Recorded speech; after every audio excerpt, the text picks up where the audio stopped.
Good evening. Good evening.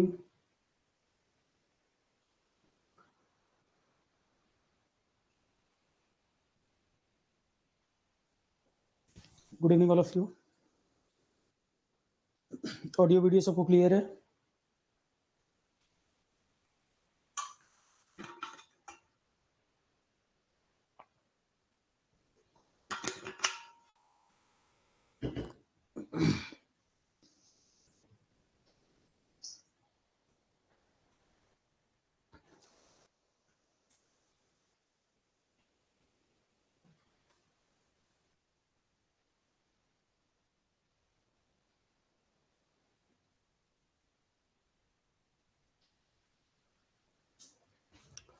एक question जरा देखें पहले।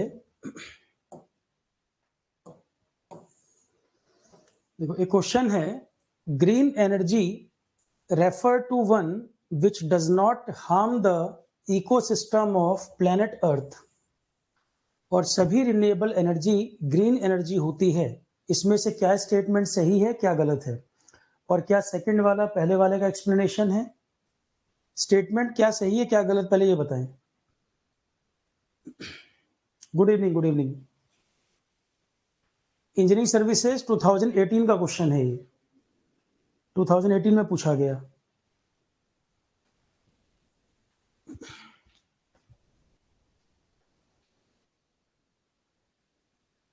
ए सही, बी गलत। शुभम कह रहे हैं पहला करेक्ट। अच्छा, तो पहला स्टेटमेंट तो सभी लोग कह रहे हैं ठीक। ग्रीन एनर्जी वो है जो इको फ्रेंडली हो। मतलब ये हुआ, ग्रीन एनर्जी का मतलब वो एनर्जी जो इकोसिस्टम को नुकसान ना पहुंचाए, मतलब अर्थ को नुकसान नहीं कर रही है। तो पहला स्टेटमेंट ट्रू, पहला ट्रू।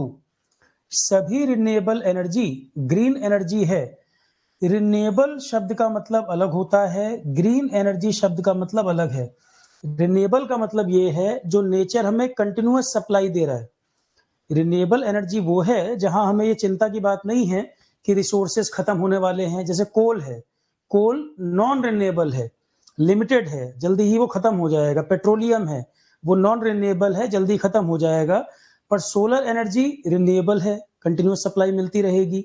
हाइड्रो एनर्जी रिन्यूएबल है, विंड एनर्जी रिन्यूएबल है। तो रिन्यूएबल और नॉन रिन्यूएबल का मतलब है हमारे पास रिसोर्सेज लिमिटेड है कि अनलिमिटेड है। ठीक। ग्रीन एनर्जी का मतलब अलग है। ग्रीन एनर्जी का मतलब इससे देखा जाएगा जो इन्वायरमेंट को नुकसान ना करता हो, इको फ्रेंडली नेचर का हो। तो रिन्यूएबल होने का मतलब है रिसोर्सेज हमारे पास अनलिमिटेड है कि लिमिटेड है। जैसे हाइड्रो एनर्जी अनलिमिटेड सप्लाई हमें आ रही है। हाइड्रो एनर्जी वाटर फ्लो करेगा, हाइड्रो एनर्जी हम यूज कर सकते हैं, डैम वैम बना के पानी रोक सकते हैं, पावर जनरेशन कर सकते हैं। तो हाइड्रो एनर्जी रिन्यूएबल है, पर क्या वो ग्रीन है? नहीं। बड़े हाइड्रो प्रोजेक्ट जब बनाए जाते हैं वो इन्वायरमेंट के लिए अच्छे नहीं होते। सिस्मिक एक्टिविटी वगैरह का खतरा पहाड़ों पर बढ़ जाता है बड़े हाइड्रो प्रोजेक्ट वगैरह से। तो हर रिन्यूएबल एनर्जी ग्रीन एनर्जी है, ये स्टेटमेंट गलत है, गलत है। अगर उल्टा कहा जाता कि ग्रीन एनर्जी में जो आते हैं वो रिन्यूएबल नेचर के भी हैं, तो बात ठीक हो जाती। अगर ये कहा जाता कि ग्रीन एनर्जी रिन्यूएबल नेचर की है, तो ग्रीन एनर्जी वाले जो है वो रिन्यूएबल नेचर के हैं।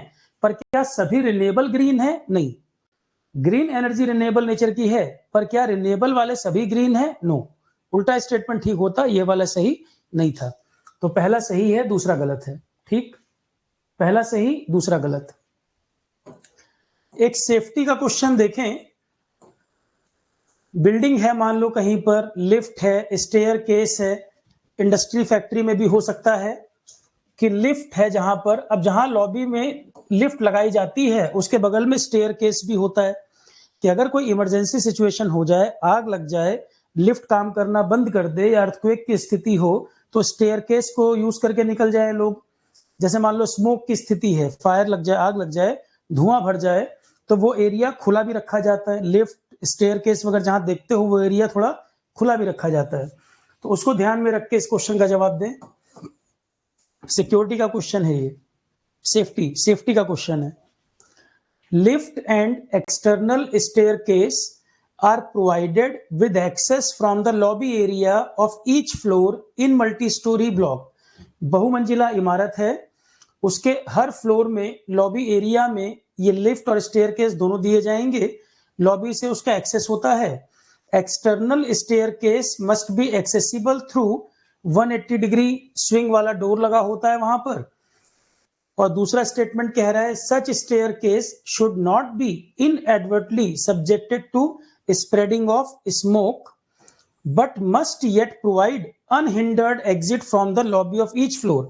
लॉबी एरिया से जब आप स्टेयरकेस की तरफ जाएं तो वो अनहिंडर्ड होना चाहिए, वो अनहिंडर्ड होना चाहिए। अनहिंडर्ड होने का मतलब है किसी प्रकार का ऑब्स्टेकल वहां पर ना रखा हो, आसानी से आप यहां पर जा पाए। अनहिंडर्ड एग्जिट होना चाहिए from the lobby of each floor. अब दोनों स्टेटमेंट बताए, जरा बताइए क्या सही क्या गलत। Lift and external staircase her lobby area से कनेक्टेड होने चाहिए बहुमंजिला इमारतों में, ये बिल्कुल ठीक स्टेटमेंट है, पहला वाला बिल्कुल करेक्ट है।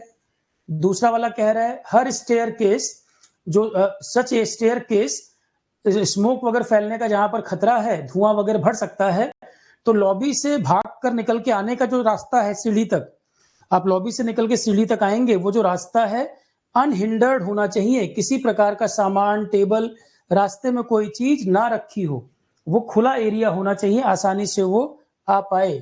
ये स्टेटमेंट भी सही है। तो ईएस में तो मल्टीपल स्टेटमेंट, ये स्टेटमेंट असर्शन रीजन आएगा। आपका यूपीपीएससी में सिंगल लाइनर आता है, तो ये भी सेफ्टी का क्वेश्चन हो गया, ये क्वेश्चन भी सेफ्टी का हो गया, दोनों कनेक्टेड भी हैं। एक सवाल ये देखें, ये एनवायरनमेंट का क्वेश्चन है, डिजास्टर भी आपका टॉपिक है, एनवायरनमेंट ईएससी का पार्ट है, डिजास्टर आपका इसमें है यूपीपीएससी एई में। वॉल्केनिक इरप्शन जब आते हैं तो साथ में अर्थक्वेक भी जुड़ जाता है। Volcanic eruption is often accompanied by earthquake, मतलब अगर अर्थक्वेक आया है तो वॉल्केनिक इरप्शन होने की भी संभावना, अगर वॉल्केनो वहां पर है तो ये संभावना बढ़ जाती है। Volcanic eruption is often accompanied by earthquake, मतलब अर्थक्वेक आएगा तो वॉल्केनिक इरप्शन के भी चांस बढ़ जाते हैं, ये बात बिल्कुल ठीक है, एज इट इज लाइन है कॉपी की।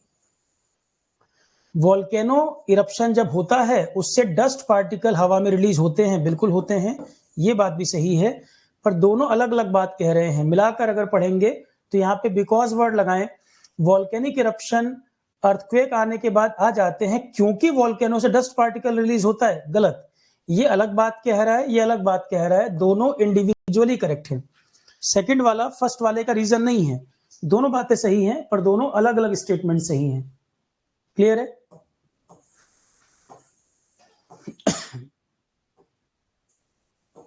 एक ये क्वेश्चन बताओ जरा, मटेरियल साइंस पढ़े होंगे तो नहीं पढ़े होंगे तो बेसिक फिजिक्स पढ़े होंगे। ये बताओ जरा, atoms can neither be created nor be destroyed, सही गलत? Atoms can neither be created nor be destroyed, सही है गलत है?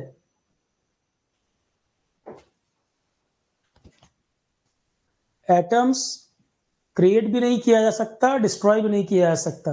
हिमांशु कह रहे हैं करेक्ट है, पुरु भी कह रहे हैं, संदेश का भी जवाब बिल्कुल ठीक है, पहला स्टेटमेंट तो करेक्ट है। Atoms can neither be created nor be destroyed, ऐसी एनर्जी के लिए भी सुनते हो, energy can neither be created nor be destroyed, only it can transform from one form to another, energy के लिए भी सुनते हो। पर एटम के केस में भी बात, एटम क्रिएट भी नहीं होता, डिस्ट्रॉय भी नहीं होता, बात सही है। दूसरा देख लें, similar condition of temperature pressure में, सिमिलर कंडीशन अगर टेम्परेचर प्रेशर की हो तो इक्वल वॉल्यूम अगर गैसेस का लिया जाए तो उसमें बराबर एटम नहीं मिलेंगे, सही गलत? अगर टेम्परेचर प्रेशर सिमिलर कंडीशन हो और इक्वल वॉल्यूम गैसेस का हो, अलग अलग गैसेस का इक्वल वॉल्यूम लिया जाए तो सेम नंबर ऑफ एटम उनमें नहीं होंगे, सही गलत? डू नॉट कह रहा है, नहीं होंगे, सेम नंबर ऑफ एटम उनमें नहीं होंगे, सही गलत? सेम नंबर ऑफ एटम होने चाहिए ना, कि नहीं होने चाहिए? एवोगैड्रो, वेरी गुड जी श्रीवास्तव, एवोगैड्रो कांस्टेंट वाली बात आ रही है, सेकंड स्टेटमेंट गलत है, यहां होगा मस्ट कंटेन, यहां होगा कंटेन करेगा equal number of atom, Avogadro वाला कंसेप्ट जो आप बोल रहे हैं, ठीक है? तो ईएस में भी कुछ क्वेश्चन सिंपल भी रहता है, पूरा पेपर बहुत टफ थोड़ा बना देगा।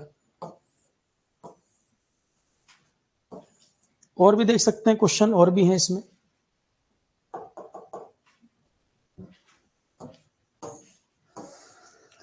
नॉर्मली CO2 को हम एक एयर पॉल्यूटेंट नहीं मानते। एनवायरनमेंट में चिल्ला चिल्ला के बताया था ये पॉइंट कि ग्रीन हाउस गैस अलग बात है, पॉल्यूशन अलग बात है, ओजोन डिप्लीट करने वाली चीजें अलग बात है, सबको मिक्स मत करिए।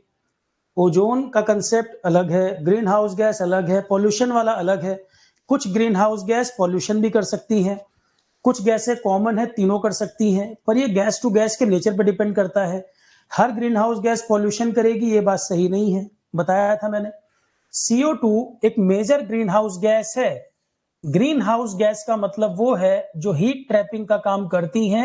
हीट ट्रैपिंग होगी तो हो जाएगा global warming. Green house gas जो ग्लोबल वार्मिंग करा रही हैं, हीट ट्रैप कर रही हैं, ग्रीन हाउस गैस जुड़ा है ग्लोबल वार्मिंग से। CO2 एक मेजर ग्रीन हाउस गैस है, पर ये एयर पॉल्यूटेंट नहीं है, क्योंकि CO2 तो एटमॉस्फेयर में नेचर ने पहले भी दी थी। जब इंडस्ट्री, फैक्ट्री, पावर प्लांट नहीं थे, 0.03% तो एटमॉस्फेयर में CO2 पहले से भी है। तो ये एयर पॉल्यूटेंट नहीं माना जाता CO2, पर ये ग्रीन हाउस गैस है, ग्लोबल वार्मिंग करता है। तो नॉर्मली CO2 को एयर पॉल्यूटेंट नहीं मानते, यस, पर ग्लोबल वार्मिंग कराता है, मेजर ग्रीन हाउस गैस है। वाटर वेपर भी ग्रीन हाउस गैस है, हीट ट्रैप करता है, पर वो एयर पॉल्यूटेंट तो नहीं होता। तो हर गैस जो ग्लोबल वार्मिंग करे, ग्रीन हाउस गैस हो, जरूरी नहीं कि वो एयर पॉल्यूशन भी कराए। कुछ गैसें हैं जो हीट ट्रैपिंग ग्लोबल वार्मिंग कराती हैं, एयर पॉल्यूशन भी करती हैं, जैसे कि नाइट्रस ऑक्साइड। ठीक है। CO2 एटमॉस्फेयर का जो कंपोजिशन है उसका हिस्सा भी है, बिल्कुल सही, 0.03% है। कि अब दोनों को कनेक्ट करके देखें क्या दोनों बातें जुड़ रही हैं। नॉर्मली CO2 को एयर पॉल्यूटेंट नहीं माना जाता, क्योंकि CO2 एटमॉस्फेरिक एयर का पार्ट पहले से भी है। आंसर होगा ए। सेकंड वाला पहले वाले का रीजन भी है, सेकंड वाला पहले वाले का रीजन है। तो क्वेश्चन जो है कुछ कुछ क्लासेस में कराता जाऊंगा मैं। अब आ जाए थ्योरी पर।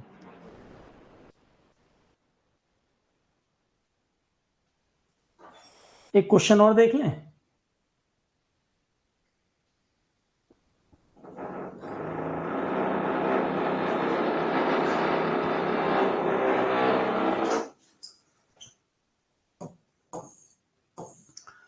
प्रोजेक्ट मैनेजमेंट में मैंने पढ़ाया था क्रैशिंग, और इसका एक एग्जाम्पल भी दिया था। क्रैशिंग शब्द का क्या मतलब है? कोई हिंट वगैरह नहीं दे रहा हूं मैं। प्रोजेक्ट मैनेजमेंट अगर किसी ने पढ़ा हो मेरे से, क्लासेस किसी ने की हो तो उसमें बताएं। अच्छा, IPR के जो लेक्चर्स आप लोग देख रहे हैं उसमें लास्ट में PDF पढ़ी है एक दो, जिसमें पेटेंट एक्ट 1970 लिखा है, ट्रेडमार्क एक्ट लिखा है 99। वो PDF पूरी पढ़ने की जरूरत नहीं है, जितना लेक्चर में मैंने पढ़ाया है बस उतना पार्ट। आप ये मत समझिएगा कि सर पेटेंट एक्ट 1970 बड़ी PDF है, वो तो एक्चुअल एक्ट पूरा उसमें PDF के अंदर है।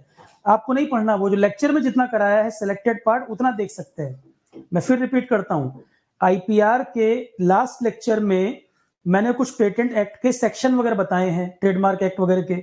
तो आपको वो PDF पूरी नहीं पढ़ने की जरूरत है, लेक्चर में जितना बताया है सिर्फ उतना पॉइंट मतलब का है, पूरी PDF जरूरत नहीं है। वो आपके एग्जाम में उतना इंपॉर्टेंट नहीं है, CGPTM के लिए ज्यादा इंपॉर्टेंट था। ठीक। दूसरी बात, प्रोजेक्ट मैनेजमेंट जो मैंने पढ़ाया है उसमें प्रोजेक्ट मैनेजमेंट में फोल्डर में अंतिम में 4 लेक्चर पढ़े हैं। प्रोजेक्ट मैनेजमेंट में फोल्डर में लास्ट में देखोगे 4 लेक्चर पढ़े हैं, वो जनरल मैनेजमेंट के टॉपिक्स हैं। वो एक्चुअल में CSIR के सिलेबस में था, तो मैंने प्रोजेक्ट मैनेजमेंट में भी उसको ऐड कर दिया। वो जनरल मैनेजमेंट का टॉपिक है। प्रोजेक्ट मैनेजमेंट के लास्ट में 4 लेक्चर अलग से पढ़े हैं मैनेजमेंट। उसमें आपको प्रोजेक्ट मैनेजमेंट में कुछ इंपॉर्टेंट चीजें मिल जाएंगी, जैसे उसके अंदर मैंने बता रखा है इसके बारे में, स्टोर मैनेजमेंट के बारे में बताया हुआ है। आपके सिलेबस का पार्ट हैंडलिंग एंड स्टोरेज अलग से टॉपिक चल भी रहा है, कुछ चीजें आपको यहाँ मिल जाएंगी स्टोरेज मैनेजमेंट वाले से। फिर उसके अंदर मैंने लीडरशिप और भी कई पॉइंट जो है उसमें दे रखे हैं। मैंने वो PDF बनाई थी, तो प्रोजेक्ट मैनेजमेंट में ही 3-4 टॉपिक मैंने वो इसके अंदर ऐड कर दिए थे। ठीक है। उसमें कई सारे अच्छे टॉपिक आपको मिल जाएंगे, क्योंकि CSIR का एग्जाम अभी हुआ था, उसमें ये टॉपिक थे और मैंने बना के उनको ये पूरा PDF दिया था। कई टॉपिक उसके मैनेजमेंट वाले जो हैं वो आपको भी हेल्प करेंगे, क्वेश्चन वहां से मिल जाएंगे। उसमें ग्रीन इंडेक्स वगैरह दिया हुआ है। उसमें लास्ट में देखोगे मैनेजमेंट के कई सारे टॉपिक आपको दिखेंगे, स्टोर मैनेजमेंट का टॉपिक है उसके अंदर। तो वो सब चीजें काम आ सकती है। प्रोजेक्ट मैनेजमेंट के तो 15-16 लेक्चर हैं, लास्ट के 4 जो हैं वो इसके हैं जनरल मैनेजमेंट, क्योंकि सिलेबस इन्होंने डिफाइन तो किया नहीं है, सिलेबस इन्होंने क्लियरली लिखा तो है नहीं टॉपिक क्या है, तो वो CSIR के सिलेबस का पार्ट जो था वो हमने 3-4 लेक्चर इसमें भी एक्सेस दे दिया।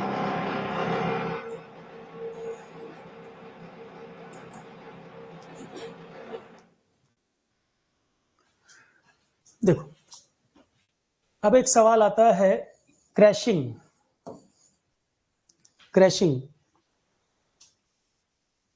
तो आपको सिंपल ध्यान देना है, मैं बार बार रिपीट कर रहा हूं, लेक्चर को फोकस करना है, लेक्चर में जहां जितना पढ़ाया जा रहा है उसके अकॉर्डिंग PDF देखना है, लेक्चर में जितना पढ़ाया जा रहा है उसके अकॉर्डिंग PDF को देखना है, पूरा PDF पढ़ने की जरूरत नहीं है। कहीं कहीं एक्ट है, पूरे एक्ट दे दिए, पूरा एक्ट क्यों पढ़ोगे, लेक्चर में जिस पे एम्फेसिस दिया जा रहा है बस उतना मतलब का है, नहीं तो अब पूरा मत पढ़ने बैठ जाना। वो जैसे IPR में पेटेंट एक्ट वाले में पूरा नहीं पढ़ना, जितना क्लास में बोला बस उतना ही मतलब का है, सारा नहीं। ये 4 लेक्चर प्रोजेक्ट मैनेजमेंट के जो हैं PDF से इंपॉर्टेंट वो लेक्चर हैं, उनमें जो समझाया है वो मतलब का है। और क्योंकि वो टॉपिक आपके handling and storage of product topic है, उससे भी मैच कर जा रहे हैं कुछ टॉपिक उसमें, इसलिए मैंने वो दिया हुआ है। Handling and storage of product जो है उससे भी कुछ टॉपिक जनरल मैनेजमेंट के मैच कर रहे हैं, इन्वेंट्री वगैरह जैसे होता है, स्टोर मैनेजमेंट होता है, वो उससे कनेक्ट हो रही है बात। अब ये बताओ क्रैशिंग शब्द का क्या मतलब है। एक बात बताओ, कैनाल का वर्क चल रहा है, ये एग्जांपल भी दिया था मैंने, कैनाल का वर्क चल रहा है और मानसून शुरू होने से पहले किसी भी तरीके से हमें उस काम को खत्म कर देना चाहिए। कैनाल का वर्क हो रहा है और मानसून खत्म हो जाए उससे पहले एनी हाउ किसी भी तरह से हमको उस काम को खत्म करना है, चाहे हमें कॉस्ट बढ़ानी ही पड़ जाए, क्योंकि बहुत इंपॉर्टेंट है वो काम खत्म करना, नहीं तो जितना काम किया वो सब बेकार होने की संभावना है। ऐसे प्रोजेक्ट को कहा जाता है क्रैशिंग, जहां बहुत इमरजेंसी हो गई है कि किसी भी तरीके से प्रोजेक्ट को टाइमली पूरा कर दिया जाए या टाइम से पहले पूरा कर दिया जाए, चाहे रिसोर्स और लेबर हमको बढ़ाने पड़ जाएं, लेबर रिसोर्स या फाइनेंशियल रिसोर्स चाहे ज्यादा ही लग जाएं, ऐसे प्रोजेक्ट को हम क्रैश प्रोजेक्ट कहते हैं। क्रैशिंग वर्ड आता है यहां पर, बोलो क्या आंसर लगाएं। अब समझा दिया मैंने, इमरजेंसी है, प्रोजेक्ट हमें पूरा ही करना है, रिसोर्सेज चाहे बढ़ाने पड़ जाएं, टाइम की वैल्यू है यहाँ पर, टाइमली या टाइम से पहले प्रोजेक्ट को खत्म करना है, चाहे रिसोर्सेज बढ़ाने पड़े, चाहे पैसा चाहे लेबर। अब आंसर बताओ क्या होगा। क्रैशिंग का मतलब है प्रोजेक्ट को एबंडन कर देना, छोड़ देना, गलत। Completing the project with all possible haste, कितनी भी परेशानी हो प्रोजेक्ट को किसी भी तरीके से पूरा कर दिया जाए। Reduction of duration for few activities नहीं, प्रोजेक्ट को पूरा करना। Reducing the cost of the project, cost of the project कम नहीं होगी उल्टा बढ़ जाएगी। किसी भी तरह प्रोजेक्ट को कंप्लीट करना विद ऑल पॉसिबल हेस्ट, कितनी भी परेशानी हो प्रोजेक्ट को पूरा करिए। Completing the project with all possible haste, ये आंसर होगा बी। क्रैशिंग का मतलब हो गया बी आंसर। क्लियर है, प्रोजेक्ट मैनेजमेंट पढ़ाया हुआ है, डायरेक्ट क्वेश्चन है। ठीक है, चलो क्वेश्चन टाइम पे देखते जाएंगे, जो भी क्लासेस करेंगे हर क्लास में 5-5, 10-10 क्वेश्चन भी देखते चलेंगे, ताकि पता रहे जो पढ़ रहे हो उसी ऑर्डर में चल रहा है कि नहीं। अब मैंने आपको ऑक्यूपेशनल हेल्थ एंड सेफ्टी का लॉ पढ़ाया था पिछली क्लास में। माइंस एक्ट और फैक्ट्री एक्ट, जो लेबर एम्प्लॉयमेंट मिनिस्ट्री है, वो जो कानून है एज इट इज मैंने PDF दे दी। पर्ट CPM भी पढ़ाया हुआ है मैंने, बलराम गुप्ता, पर्ट CPM भी पढ़ाया हुआ है प्रोजेक्ट मैनेजमेंट में। तो माइंस एक्ट 1952, माइंस एक्ट 1952, ठीक है। अब ये एज इट इज जो लॉ है वो यहाँ पर हमने दे दिया, पर पूरा पढ़ने की जरूरत नहीं है। हम सेफ्टी में लेबर के बारे में जो बात किए हैं लगभग पॉइंट हम डिस्कस कर चुके हैं। पिछली क्लास में हमने occupational health and safety code के बारे में बात की, 2020 वाला जो कोड है उसमें हमने लगभग चीजें डिस्कस की। हाँ, पहले वाले जो माइंस एक्ट, फैक्ट्री एक्ट वगैरह थे उनमें कुछ कमियां थी। कॉन्ट्रेक्चुअल लेबर को कवर नहीं करना, फॉर्मल इनफॉर्मल को डिफाइन नहीं, फॉर्मल को करना, इनफॉर्मल को कवर नहीं करना, माइग्रेंट लेबर के लिए नियम ठीक नहीं बनाना। तो पुराने वाले लॉ में भी पर वर्किंग आवर्स, सिक्योरिटी, कुछ कुछ चीजें वहां पर भी थी। भाई कानून तो बनाए ही इसीलिए गए थे, उस समय की समझ के हिसाब से वर्कर को सेफ्टी दी जाए, पर समय के हिसाब से और सेफ्टी बढ़ाने की जरूरत थी तो ऑक्यूपेशनल कोड 2020 वाला आया। पर पहले भी लॉ एग्जिस्ट करते थे, उनमें जो कमियां थी वो 2020 वाले कोड में, जो पिछली क्लास में हमने पढ़ा, उसमें दूर की गई। अब इस लॉ को पढ़ो नहीं पढ़ो, कई सारी कॉमन चीजें तो यहाँ भी वही मिलेंगी, वो तो नहीं बदलने वाली। कई सारे कॉमन पॉइंट जो लेबर लॉस के लिए होने चाहिए, वही कई सारे पॉइंट आपको यहाँ भी देखने को मिलेंगे। तो रटने वाला काम कुछ भी नहीं है। बस एक बार हम इसमें कुछ कुछ चीजें चर्चा कर लें, एक बार देख लें भाई इसमें था क्या पुराने वाले एक्ट में। अब तो ऑक्यूपेशनल सेफ्टी कोड में ये सब मर्ज हो चुके हैं। माइनिंग एक्ट भी मर्ज हो गया है, फैक्ट्री एक्ट 1948 भी मर्ज हो गया है। पर फैक्ट्री एक्ट बहुत बार एग्जाम में क्वेश्चन आ जाते हैं, यूपीएससी भी पूछता है, आरपीएससी वगैरह में भी आता है। फैक्ट्री एक्ट से क्वेश्चन बहुत एग्जाम में बन जाता है। ठीक है, तो कुछ कुछ चर्चा, दो चार लाइन देखें, तो सुनते जाइए ध्यान से, एक बार इसको रीड कर लेते हैं, कोई इंपॉर्टेंट पॉइंट हो बस को फोकस करेंगे। ये लॉ क्या पर्पस होगा, जो वर्कर की कंडीशन है, वर्किंग कंडीशन, उनको कैसे इंप्रूव किया जाए। ऑब्जेक्टिव तो इस लॉ का भी वही था। हाँ, नया लॉ 2020 वाला वो और एडवांस हो गया है। तो this act aims to regulate the working condition of worker, ensure adequate safety measures and promote the health and well-being of, पर ये एक्सक्लूसिवली माइनिंग वर्कर्स के लिए था। जैसे कि मैंने बताया, अलग अलग वर्कर एक्ट बने हुए थे, माइनिंग के लिए अलग, फैक्ट्री के लिए अलग, कंस्ट्रक्शन वर्कर के लिए अलग। ऑक्यूपेशनल सेफ्टी कोड 2020 में सबको मर्ज कर दिया, सबके लिए यूनिफॉर्मिटी ले आए। तो this act aims to regulate the working condition of workers, ensure adequate safety measure and promote the health and wellbeing of mine worker. Mine worker के लिए है। Let's take a look at some important definition outlined within this act। इसमें जो चीजें define की गई, इसमें क्या क्या चीजें डिफाइन की गई। अच्छा, एक सवाल मेरा और, hazardous waste, highly hazardous waste किसी इंडस्ट्री फैक्ट्री से निकल रहे हैं और एक कंट्री दूसरे कंट्री में डंपिंग कर दे रहा है, तो क्या इसको रोकने के लिए कोई इंटरनेशनल कन्वेंशन बनी थी, कोई इंटरनेशनल रूल बनाया गया था। हैजार्डस वेस्ट, बहुत हार्मफुल वेस्ट जो होते हैं, अमीर देश गरीब देशों में डंपिंग करते थे, पैसे का लालच दे देते थे। तो क्या इसके लिए कोई नियम बनाया गया, इंटरनेशनल लॉ, कि इसको रोका जाए।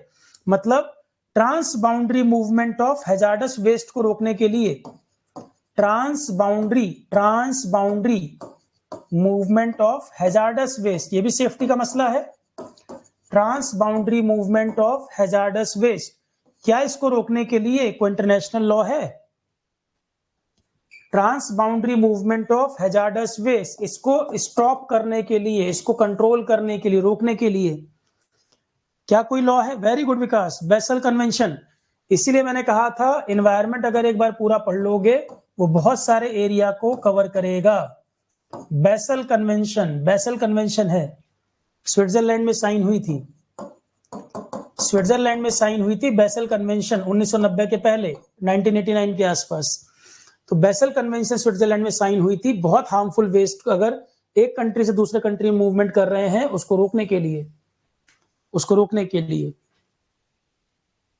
तो ऐसे कई सारे एग्रीमेंट, कई सारे इंटरनेशनल एग्रीमेंट मैंने एनवायरमेंट में पढ़ाए हुए हैं। एक एग्जांपल ये है, ये भी सेफ्टी का मसला हुआ, तो क्वेश्चन तो कहीं से भी घुमा के पूछ सकता है। एनवायरमेंटल लॉज भी हैं कई सारे। ठीक है, हैजार्डस वेस्ट के लिए क्वेश्चन आ जाता है। अब देखो, माइंस एक्ट 1952 क्या कहता है, उसमें कुछ कुछ चीजें हम देखें। माइंस एक्ट एडल्ट किसको कहता है, इसमें एडल्ट की डेफिनेशन है 18 ईयर, जो कंप्लीट कर गया हो वो एडल्ट माना जाएगा। माइंस एक्ट में एडल्ट कौन है, 18 ईयर एज जिसने कंप्लीट कर ली हो। A person working or employed in a mine is considered to be below ground if he is working or employed in a shaft that has been or is in the process of being sunk, और कोई excavation काम अगर है। Conversely, he is deemed above ground if he is working in an open cast mine or in any other manner।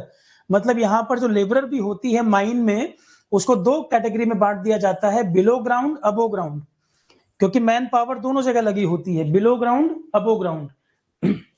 Mines act में worker को भी दो category में बांट दिया गया है, जो वर्क हो रहा है, बिलो ग्राउंड वर्कर कौन, अबो ग्राउंड वर्कर कौन। Notice of mining operation, the mines owner, agent or manager are required to give notice to the chief inspector, controller of the Indian Bureau of Mines and the district magistrate 1 month before starting mining operation.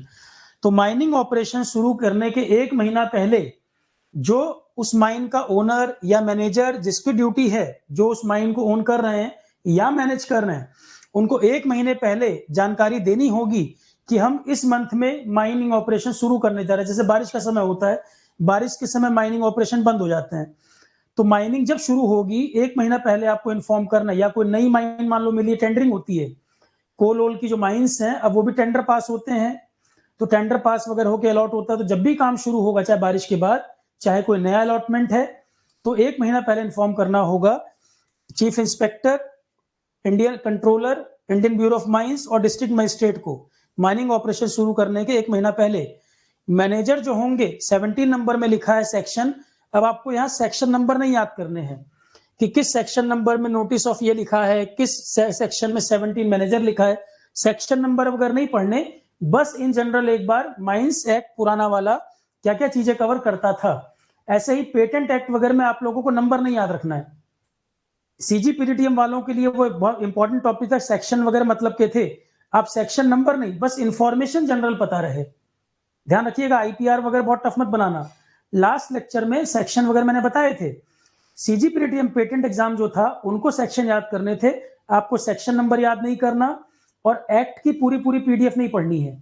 Patent act 1970 पूरी PDF नहीं पढ़नी, trademark नहीं पढ़ना, lecture में जितना बताया बस उतना, और सेक्शन नंबर भी याद करने की जरूरत नहीं है, बस जनरल इंफॉर्मेशन ध्यान रखना है। ऐसे ही यहां भी एक्ट में सिर्फ इंफॉर्मेशन जाननी है, सेफ्टी के क्लॉज वगैरह क्या है, सेक्शन नंबर याद नहीं करने, अननेसेसरी काम बढ़ाना नहीं है, आएगा भी नहीं सेक्शन आपको, ठीक है।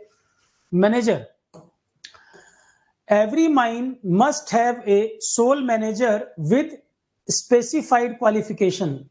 माइन के लिए जो मैनेजर अपॉइंट किया जाए उसके पास वो जरूरी जानकारी माइन से रिलेटेड होनी चाहिए या उसके पास वो अनुभव होना चाहिए, मतलब क्वालिफाइड पर्सन ही मैनेजर हो सकता है, आप किसी को भी नहीं बैठा दोगे।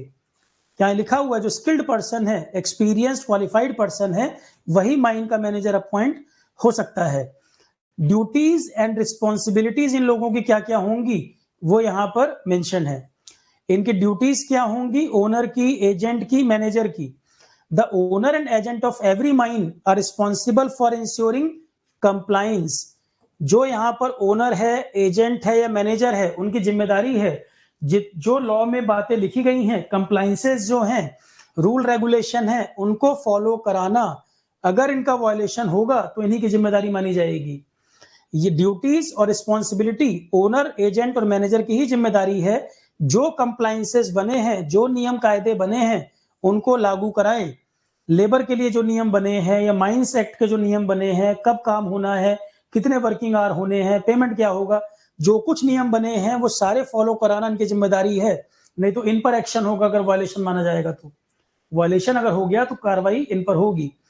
The owner and agent of the mine along with any person appointed by them are solely responsible। यही लोग जिम्मेदार माने जाएंगे अगर गड़बड़ होती है। क्या क्या चीजें, जैसे कि कंप्लायंसेस होने चाहिए, किस प्रकार के कंप्लायंसेस पूरे करने होंगे, किस प्रकार के कंप्लायंसेस की हम बात कर रहे हैं, पूरे करने होंगे। Providing suitable child care room for female employ.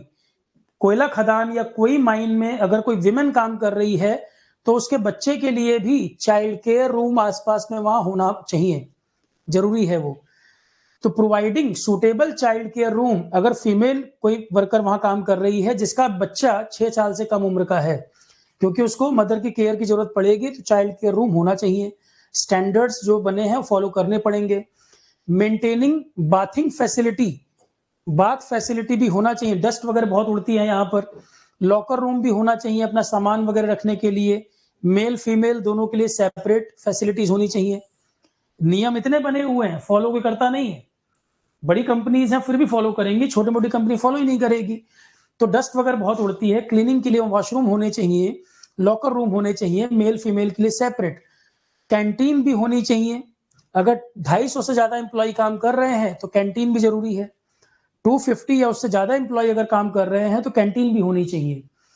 The employer is responsible for taking care health and safety measure. आ गया सेफ्टी की बात, हेल्थ एंड सेफ्टी मेजर। तो एम्प्लॉयर की जिम्मेदारी है हेल्थ और सेफ्टी का भी पूरा ध्यान रखे। माइंस एक्ट 1952 में ऑलरेडी ये भी मेंशन है, और अब तो इससे भी एडवांस लॉ 2020 वाला जो हमने पिछली क्लास में पढ़ा वो आ गया। उसके बाद अब ये लोग जहां काम कर रहे हैं वॉशरूम होना चाहिए, पीने का साफ पानी होना चाहिए, इमरजेंसी में मेडिकल सुविधा होनी चाहिए, फर्स्ट एड की व्यवस्था होनी चाहिए। ये तो कॉमन पॉइंट्स जो आप समझ रहे होना चाहिए वो लिखा भी है। 2020 वाले में तो और भी ऐड कर दिए गए नई नई चीजें। ड्रिंकिंग वाटर फैसिलिटी होनी चाहिए। अब ये पूरा पैरा पढ़ने की क्या जरूरत है, यही तो लिखा है कि पीने का साफ पानी मिले। पहले वर्ड से ही समझ आ गया तो अंदर 4 लाइन क्या पढ़ना है। ड्रिंकिंग वाटर, वीडियो आ रहा है क्लियर? ऑडियो वीडियो क्लियर है क्या?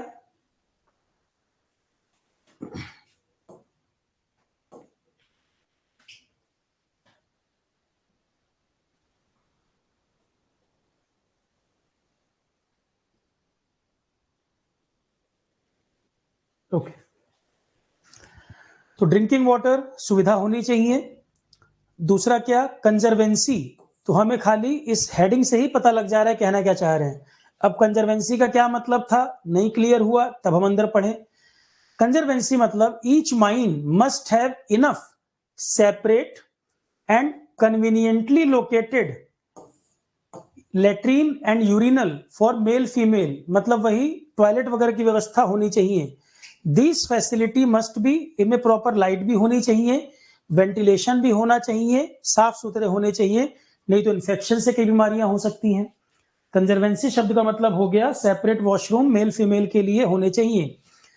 अब मुझे ये बताओ, ये नहीं भी लिखा होता और आपको क्लास में ना भी बताया गया होता, पेपर में क्वेश्चन आता कि माइन सेफ्टी एक्ट में ये प्रोविजन है, तो मना कर देते क्या? पीने का साफ पानी नहीं मिलना चाहिए, लॉकर रूम नहीं मिलना चाहिए सेफ्टी के लिए, क्या वॉशरूम नहीं होने चाहिए, मेडिकल अप्लायंस मना करेंगे? तो हर कुछ पीडीएफ में जो लिखा है रटने की चीज थोड़ी है, ये तो एक बार बस समझ लिया काम खत्म हो गया। तो रटने की कोशिश मत करना, कई लोगों की आदत है हर लाइन रटने की कोशिश करेंगे, ये रटना थोड़ी है, एक बार समझना है केवल। मेडिकल अप्लायंसेस सुविधा होनी चाहिए, कहीं कोई एक्सीडेंट कोई इंजुरी हो जाए, कोई बीमार हो तो आसपास में डिस्पेंसरी पहुंचा पाए, छोटा मोटा कोई क्लिनिक स्टैब्लिश कर पाए, इंपॉर्टेंट दवाएं वहां पर हो, कोई एक मेडिकल पर्सन वहां पर हो, चेकअप की कुछ बेसिक सुविधाएं हो, या नजदीक में कोई सेटअप हो पाए तो वो कर दें। मतलब मेडिकल केयर भी मिलना चाहिए, कहने का मतलब ये। वर्कर ज्यादा है तो वहीं आसपास में कोई डिस्पेंसरी या कुछ सेटअप कर लो, कम वर्कर हैं तो नजदीक एम्बुलेंस वगैरह की व्यवस्था हो कि उनको पहुंचाया जा सके। पावर ऑफ इंस्पेक्टर, अगर कोई डेंजर होता है तो जो इंस्पेक्टर होते हैं उनके पास क्या अधिकार होते हैं। Powers of inspector when causes of danger not expressly provided against exist or employment of person is dangerous। अगर माइन वर्कर ने, माइन ओनर ने वर्कर को ऐसे काम पे लगाया है जहां खतरा है, तो जो इंस्पेक्टर होगा सरकारी, सरकार का जो पर्सन है इंस्पेक्टर, उसके क्या अधिकार है उस केस में। अगर ओनर ने या मैनेजर ने ऐसे लोगों को काम दे दिया है, खतरे में डाल दिया है, सेफ्टी वगैरह का ध्यान नहीं दे रहा है, तो इंस्पेक्टर के पास क्या अधिकार हैं। अगर चीफ इंस्पेक्टर जो सरकारी पर्सन है, अगर वो इंस्पेक्शन करने में ये पाएगा कि कोई अनसेफ काम हो रहा है या किसी प्रकार का कोई डिफेक्ट है जिससे कोई ह्यूमन लाइफ को रिस्क हो सकता है, तो उसके पास क्या अधिकार हैं। वो एप्रोप्रिएट एक्शन ले सकता है, एक आदेश जारी कर सकता है, माइन को बंद करवा सकता है, सीज कर सकता है, माइनिंग ऑपरेशन को वहां पर सीज कर सकता है।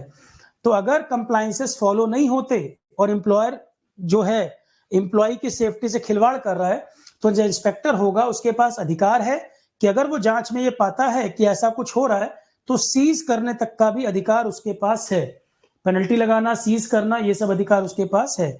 If the employment of person in the mine is prohibited by chief inspector, owner or manager is responsible for paying full wages to the affected person। अगर किसी पर्सन का employment prohibited by the chief inspector, मान लो किसी का health issue हो रहा है और चीफ इंस्पेक्टर ने कह दिया कि तुमको आने की जरूरत नहीं है, जो नुकसान भी हो रहा है उसकी सैलरी का या हेल्थ का माइन ओनर को वो बियर करना पड़ेगा, उसको सारा सैलरी वैलरी देनी पड़ेगी। चीफ इंस्पेक्टर ने अगर पाया किसी पर्सन को गलत तरीके से एम्प्लॉयमेंट दिया जा रहा है, उसकी जान को खतरा है उस माइन में काम करने से, तो चीफ इंस्पेक्टर ने मान लो प्रोहिबिट कर दिया, तो ओनर या मैनेजर की जिम्मेदारी है उसको पे करना पड़ेगा, उसको जो कंपनसेशन जो नुकसान हो रहा है वो उनको पे करना पड़ेगा। Notice to be given of accident, अगर कोई एक्सीडेंट माइन में हुआ जो किसी प्रकार का नुकसान किसी की जान को या कोई इंजुरी हुई है, तो ये जानकारी सरकारी उसको देनी पड़ेगी, कि छुपा नहीं सकते, हाइड नहीं कर सकते, ये जानकारी देनी पड़ेगी। तो if an accident occurs in a mine causing loss of life और सीरियस इंजुरी, किसी प्रकार का कोई लोड गिर गया है या कोई इंजुरी हो गई या कोई डेथ हो गई, तो किसी भी तरह का कोलैप्स अगर है वो इंफॉर्मेशन हमें देना होगा।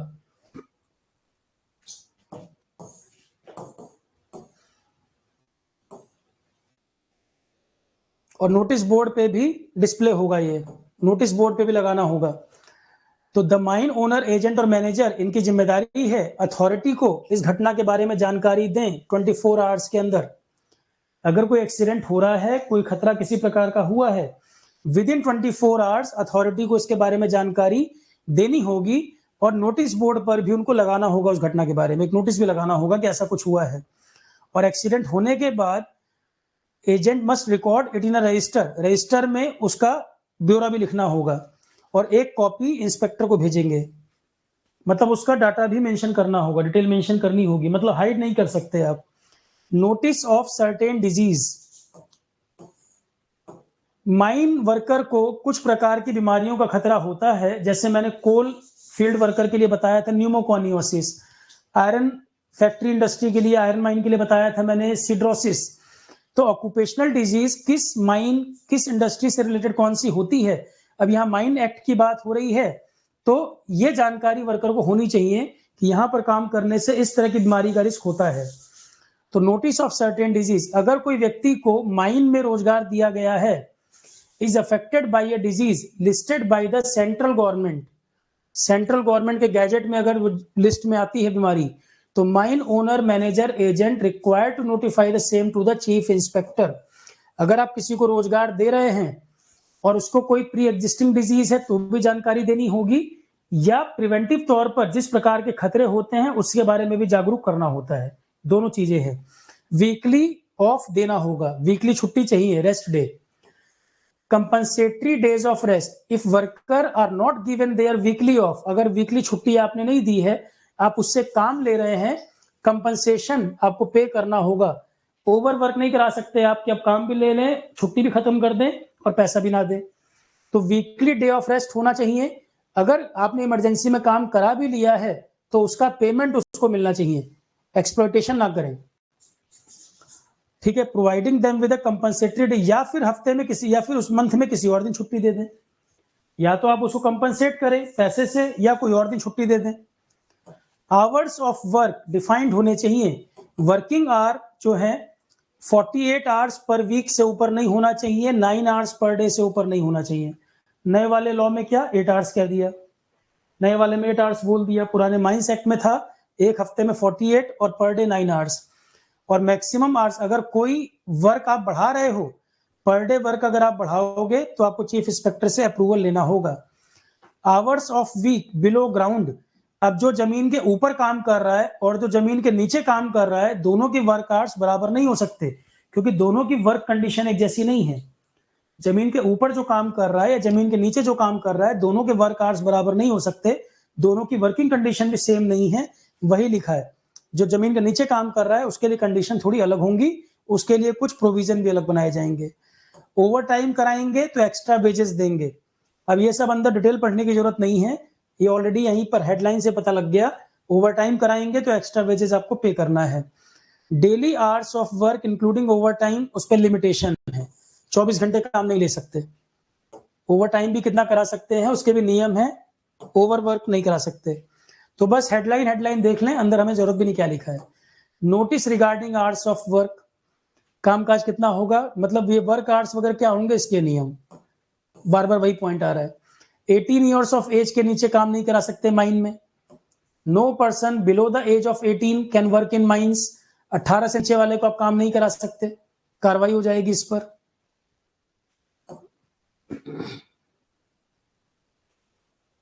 No person below the age of 18 can work in mines, जबकि अप्रेंटिसशिप के लिए, ट्रेनिंग के लिए 16 साल वाले को बट ट्रेनिंग पर्पज से कुछ विजिट कराना, थोड़ा बहुत सिखाना कर सकते हैं, प्रॉपर एम्प्लॉय के तौर पर काम नहीं ले सकते। एम्प्लॉयमेंट ऑफ वुमेन, वुमेन के लिए वर्किंग आवर्स डिफाइंड है, देर रात तक काम नहीं कराया जा सकता, उनको ब्रेक मिलना चाहिए, गैप मिलना चाहिए, ये महिलाओं के लिए नियम है। एनुअल लीव कितनी होंगी, पैसा कितना मिलेगा, छुट्टियों के साथ ये वेजेस वगैरह क्या रहेगा, वेजेस ड्यूरिंग लीव पीरियड, कितनी छुट्टियां साल में उनको देनी है जहां पर पैसा नहीं कटेगा उनका। तो बस यही है और कुछ नहीं। ये तो हमने पहले ही बोला था भाई, माइंस एक्ट की हम बात कर रहे थे, कोई भी लेबर एक्ट की बात करोगे, कोई भी लेबर एक्ट पढ़ोगे, उसमें यही तो होगा, कितना काम लिया जाएगा, मेडिकल फैसिलिटी क्या दोगे, वर्क आवर्स कितने होंगे, छुट्टी कितनी मिलेगी, रेस्ट मिलेगा कि नहीं, प्रॉपर वहां वॉशरूम है कि नहीं, कैंटीन है कि नहीं, मतलब बेसिक फैसिलिटीज, वर्किंग एनवायरनमेंट सही है कि नहीं, उनकी हेल्थ सेफ्टी को ध्यान रखा जा रहा है कि नहीं। कुल मिलाकर बात यही है, जो बेसिक रिक्वायरमेंट है वर्क करने के लिए, वो फैसिलिटीज वहां है कि नहीं है। तो चाहे माइंस एक्ट की बात कर लो, चाहे फैक्ट्री एक्ट की बात कर लो, चाहे ऑक्यूपेशन वाला जो नया लॉ बना है उसकी बात कर लो, बस नया लॉ पिछले वाले से एडवांस होता जाएगा, पर बेसिक फैसिलिटीज कवर तो सारे करेंगे। पिछले वाले में जो कमियां रह गई हैं, नया वाला उन कमियों को भी दूर कर लेगा। समय के साथ जो बदलाव आएंगे, अपडेटेड वाला जो लॉ आएगा वो पुरानी कमियों को भी दूर करने की कोशिश करेगा। ठीक, तो वही कोई भी एक्ट पढ़ोगे, अब वही मैं कह रहा हूं, मान लो कोई 15 पेज का एक्ट है तो 15 पेज थोड़ी पढ़ना है। अब हमने 5 मिनट में पूरा एक्ट देख लिया 5-6 पेज का, तो बस पॉइंट ये है, इनको शॉर्ट भी देखना है कि ये पॉइंट प्रोविजन वगैरह थे, यहां पर खत्म बात, डिटेल में अंदर नहीं पढ़ना, जरूरत भी नहीं है।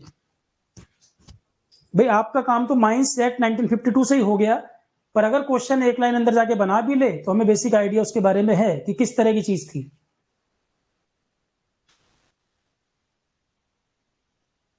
एक बार फैक्ट्री एक्ट और देख लेते हैं। फैक्ट्री एक्ट, इंजीनियरिंग सर्विसेज में क्या होता है, फैक्ट्री एक्ट के अंदर से 4 पॉइंट पूछ लेगा, वहां मल्टीपल स्टेटमेंट क्वेश्चन आता है।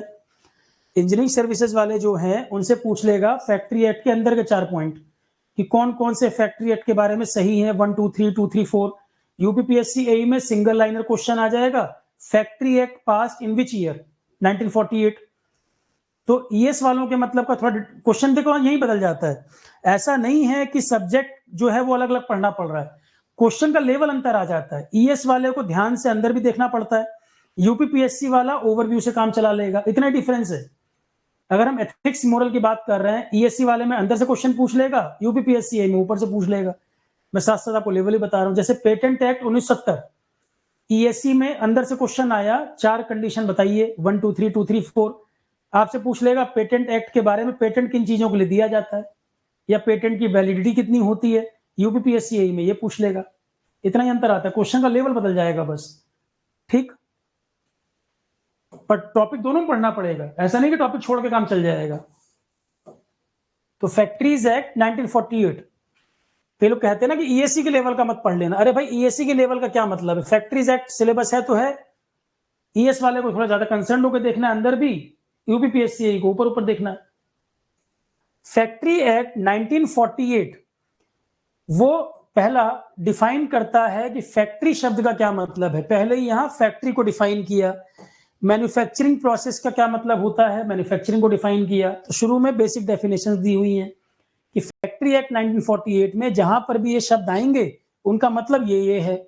फैक्ट्री का क्या मतलब हुआ, फैक्ट्री का मतलब कोई भी premise, any premise with its surrounding area, along with its surrounding area, where 10 or more workers have been or are currently working, and a manufacturing process is being carried out with the support of power, or where 20 or more workers have been or are currently working and a manufacturing process is being carried out without the support of power, without the aid of power within past 12 month। Factory act में किसको कहा जाता है factory, पहले जहां पर 10 या 10 से ज्यादा लोग काम कर रहे हो, कोई मैन्युफैक्चरिंग प्रोसेस जहां पर चल रहा हो, और ये पावर के साथ, with the support of power, proper electricity connection वहां पर है, with the aid of power, तो पावर सप्लाई के साथ अगर 10 या 10 से ज्यादा लोग किसी मैन्युफैक्चरिंग प्रोसेस में काम कर रहे हैं वो फैक्ट्री है। या without the aid of power, जहां प्रॉपर इलेक्ट्रिसिटी कनेक्शन ना भी हो, पावर वाला कोई काम मान लो नहीं हो रहा है, कोई बिजली से मशीन नहीं चल रही है, कोई छोटी मोटी फैक्ट्री है, कोई रूरल एरिया में फैक्ट्री है जहां कोई बिजली से मशीन नहीं चल रहा, बिना किसी पावर सपोर्ट के, मतलब जो पावर के मदद के बिना भी जहां पे कोई और चीज बन रही है, मैन्युफैक्चरिंग का काम हो रहा है, और वहां पर अगर 20+ वर्कर हैं, तो जहां पे पावर सप्लाई के साथ मैन्युफैक्चरिंग हो रही है, कन्वेयर बेल्ट लगी है या कुछ काम हो रहा है, पावर सप्लाई के साथ जहां मैन्युफैक्चरिंग हो रही है वहां 10 या उससे ज्यादा वर्कर हैं, वो फैक्ट्री है। या पावर से कनेक्टेड फैक्ट्री नहीं चल रही है पर 20+ वर्कर काम कर रहे हो, वो भी फैक्ट्री है। तो सबसे पहले पॉइंट में डिफाइन किया गया है फैक्ट्री का क्या मतलब है। तो फैक्ट्री हर उस जगह को कहेंगे जहां मैन्युफैक्चरिंग हो रही हो, पावर सप्लाई, पावर की मदद से मैन्युफैक्चरिंग हो रही हो और 10 से ज्यादा लोग काम कर रहे हो। या फिर ऐसा हो जाए पावर की मदद से फैक्ट्री नहीं चल रही, जो मैन्युफैक्चरिंग चल रही है वो पावर पर डिपेंडेंट नहीं है, पर 20 से ज्यादा लोग वहां काम कर रहे हैं, तो भी वो फैक्ट्री है। पास्ट 12 मंथ, पिछले 12 महीने में लगभग ये नंबर रहा हो, क्योंकि वर्कर आते जाते रहेंगे, कभी 15, कभी 20, कभी 25, तो पिछले 12 महीने के अंदर ये डाटा रहा हो, पिछले 12 महीने में ये डाटा रहा हो, तो उसको हम फैक्ट्री मानेंगे। मैन्युफैक्चरिंग प्रोसेस शब्द का क्या मतलब है, ये समझ आया फैक्ट्री क्या मतलब है। जहां पावर की मदद से मैन्युफैक्चरिंग हो रही है, बिजली की मदद से मैन्युफैक्चरिंग की जा रही है, वहां अगर 12 महीने में 10 वर्कर लगातार काम किए हैं, आए गए, मतलब नंबर 10 से ऊपर बना हुआ है, वो फैक्ट्री है। या पावर सप्लाई की मदद से मैन्युफैक्चरिंग, जो काम मैन्युफैक्चरिंग हो रही है वो पावर पर डिपेंडेंट नहीं है। इसका मतलब ये नहीं कि वहां बिजली नहीं आ रही, बल्ब नहीं जल रहा है, पावर की मदद से मैन्युफैक्चरिंग, मशीन की मदद से मैन्युफैक्चरिंग नहीं कर रहे हैं। ये मत समझिएगा पावर की मदद से नहीं मतलब लाइट नहीं आ रही हो, लाइट आ रही होगी, पर यहां पर ऐसा कुछ काम हो रहा है जिसके लिए हमें बिजली से चलने वाली मशीन से नहीं बनाना पड़ रहा है, तो वहां पर 20 से ज्यादा लेबर अगर इन्वॉल्व हैं तो फिर वो भी फैक्ट्री माना जाएगा। पावर की मदद से चलने वाली मशीन, वहां मैन्युफैक्चरिंग हो रही है, 10 लेबर 10 से ऊपर काम कर रहे हैं, वो फैक्ट्री है। इलेक्ट्रिसिटी की मदद से मशीन नहीं चल रही है पर बिजली वहां है, पर जो मैन्युफैक्चरिंग हो रही है वो बिजली की मदद से नहीं हो रही है, और 20+ वर्कर अगर वहां इन्वॉल्व हैं तो वो फैक्ट्री माना जाएगा। दोनों एग्जाम्पल हैं, ठीक। द मैन्युफैक्चरिंग प्रोसेस, अब किसको हम मैन्युफैक्चरिंग प्रोसेस कहते हैं, मैन्युफैक्चरिंग का क्या मतलब है।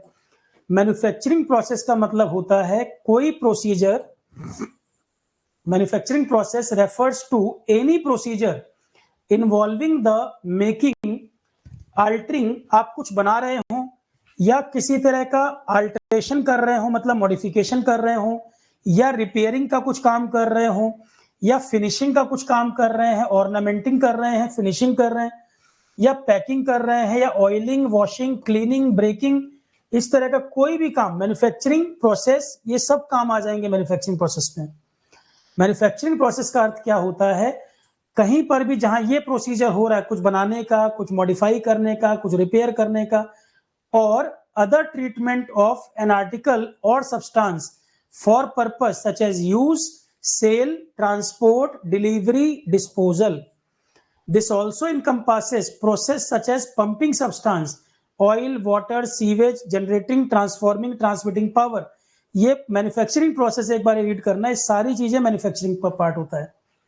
मैन्युफैक्चरिंग प्रोसेस का मतलब है, एक बार इस पैरा को रीड करना है, सारी की सारी चीजें मैन्युफैक्चरिंग पार्ट में आ जाएंगी, ठीक है। फैक्ट्री एक्ट में मैन्युफैक्चरिंग का अर्थ क्या है, यहां इससे क्लियर हो रहा है। एक आपका टॉपिक भी है प्रोडक्शन एंड कंस्ट्रक्शन, तो फैक्ट्री एक्ट तो उससे भी कनेक्ट होना चाहिए। मैंने प्रोडक्शन एंड कंस्ट्रक्शन का टॉपिक है तो मैन्युफैक्चरिंग वर्ड वहां से भी जुड़ेगा, फैक्ट्री एक्ट 1948। तो टॉपिक जो है कई सारे ओवरलैपिंग हैं, अगर फैक्ट्री एक्ट पढ़ रहे हैं, सेफ्टी में ना भी पूछे, किसी और टॉपिक से जोड़ के पूछ लेगा। ये ऐसे इंपॉर्टेंट एरियाज जहां से क्वेश्चन बनते हैं। ऑक्यूपायर ऑफ फैक्ट्री का क्या मतलब है, ऑक्यूपायर का मतलब जो उसको ओन कर रहा है, चाहे मैनेजर उसको हैंडल कर रहा हो, चाहे ओनर डायरेक्ट हैंडल कर रहा हो।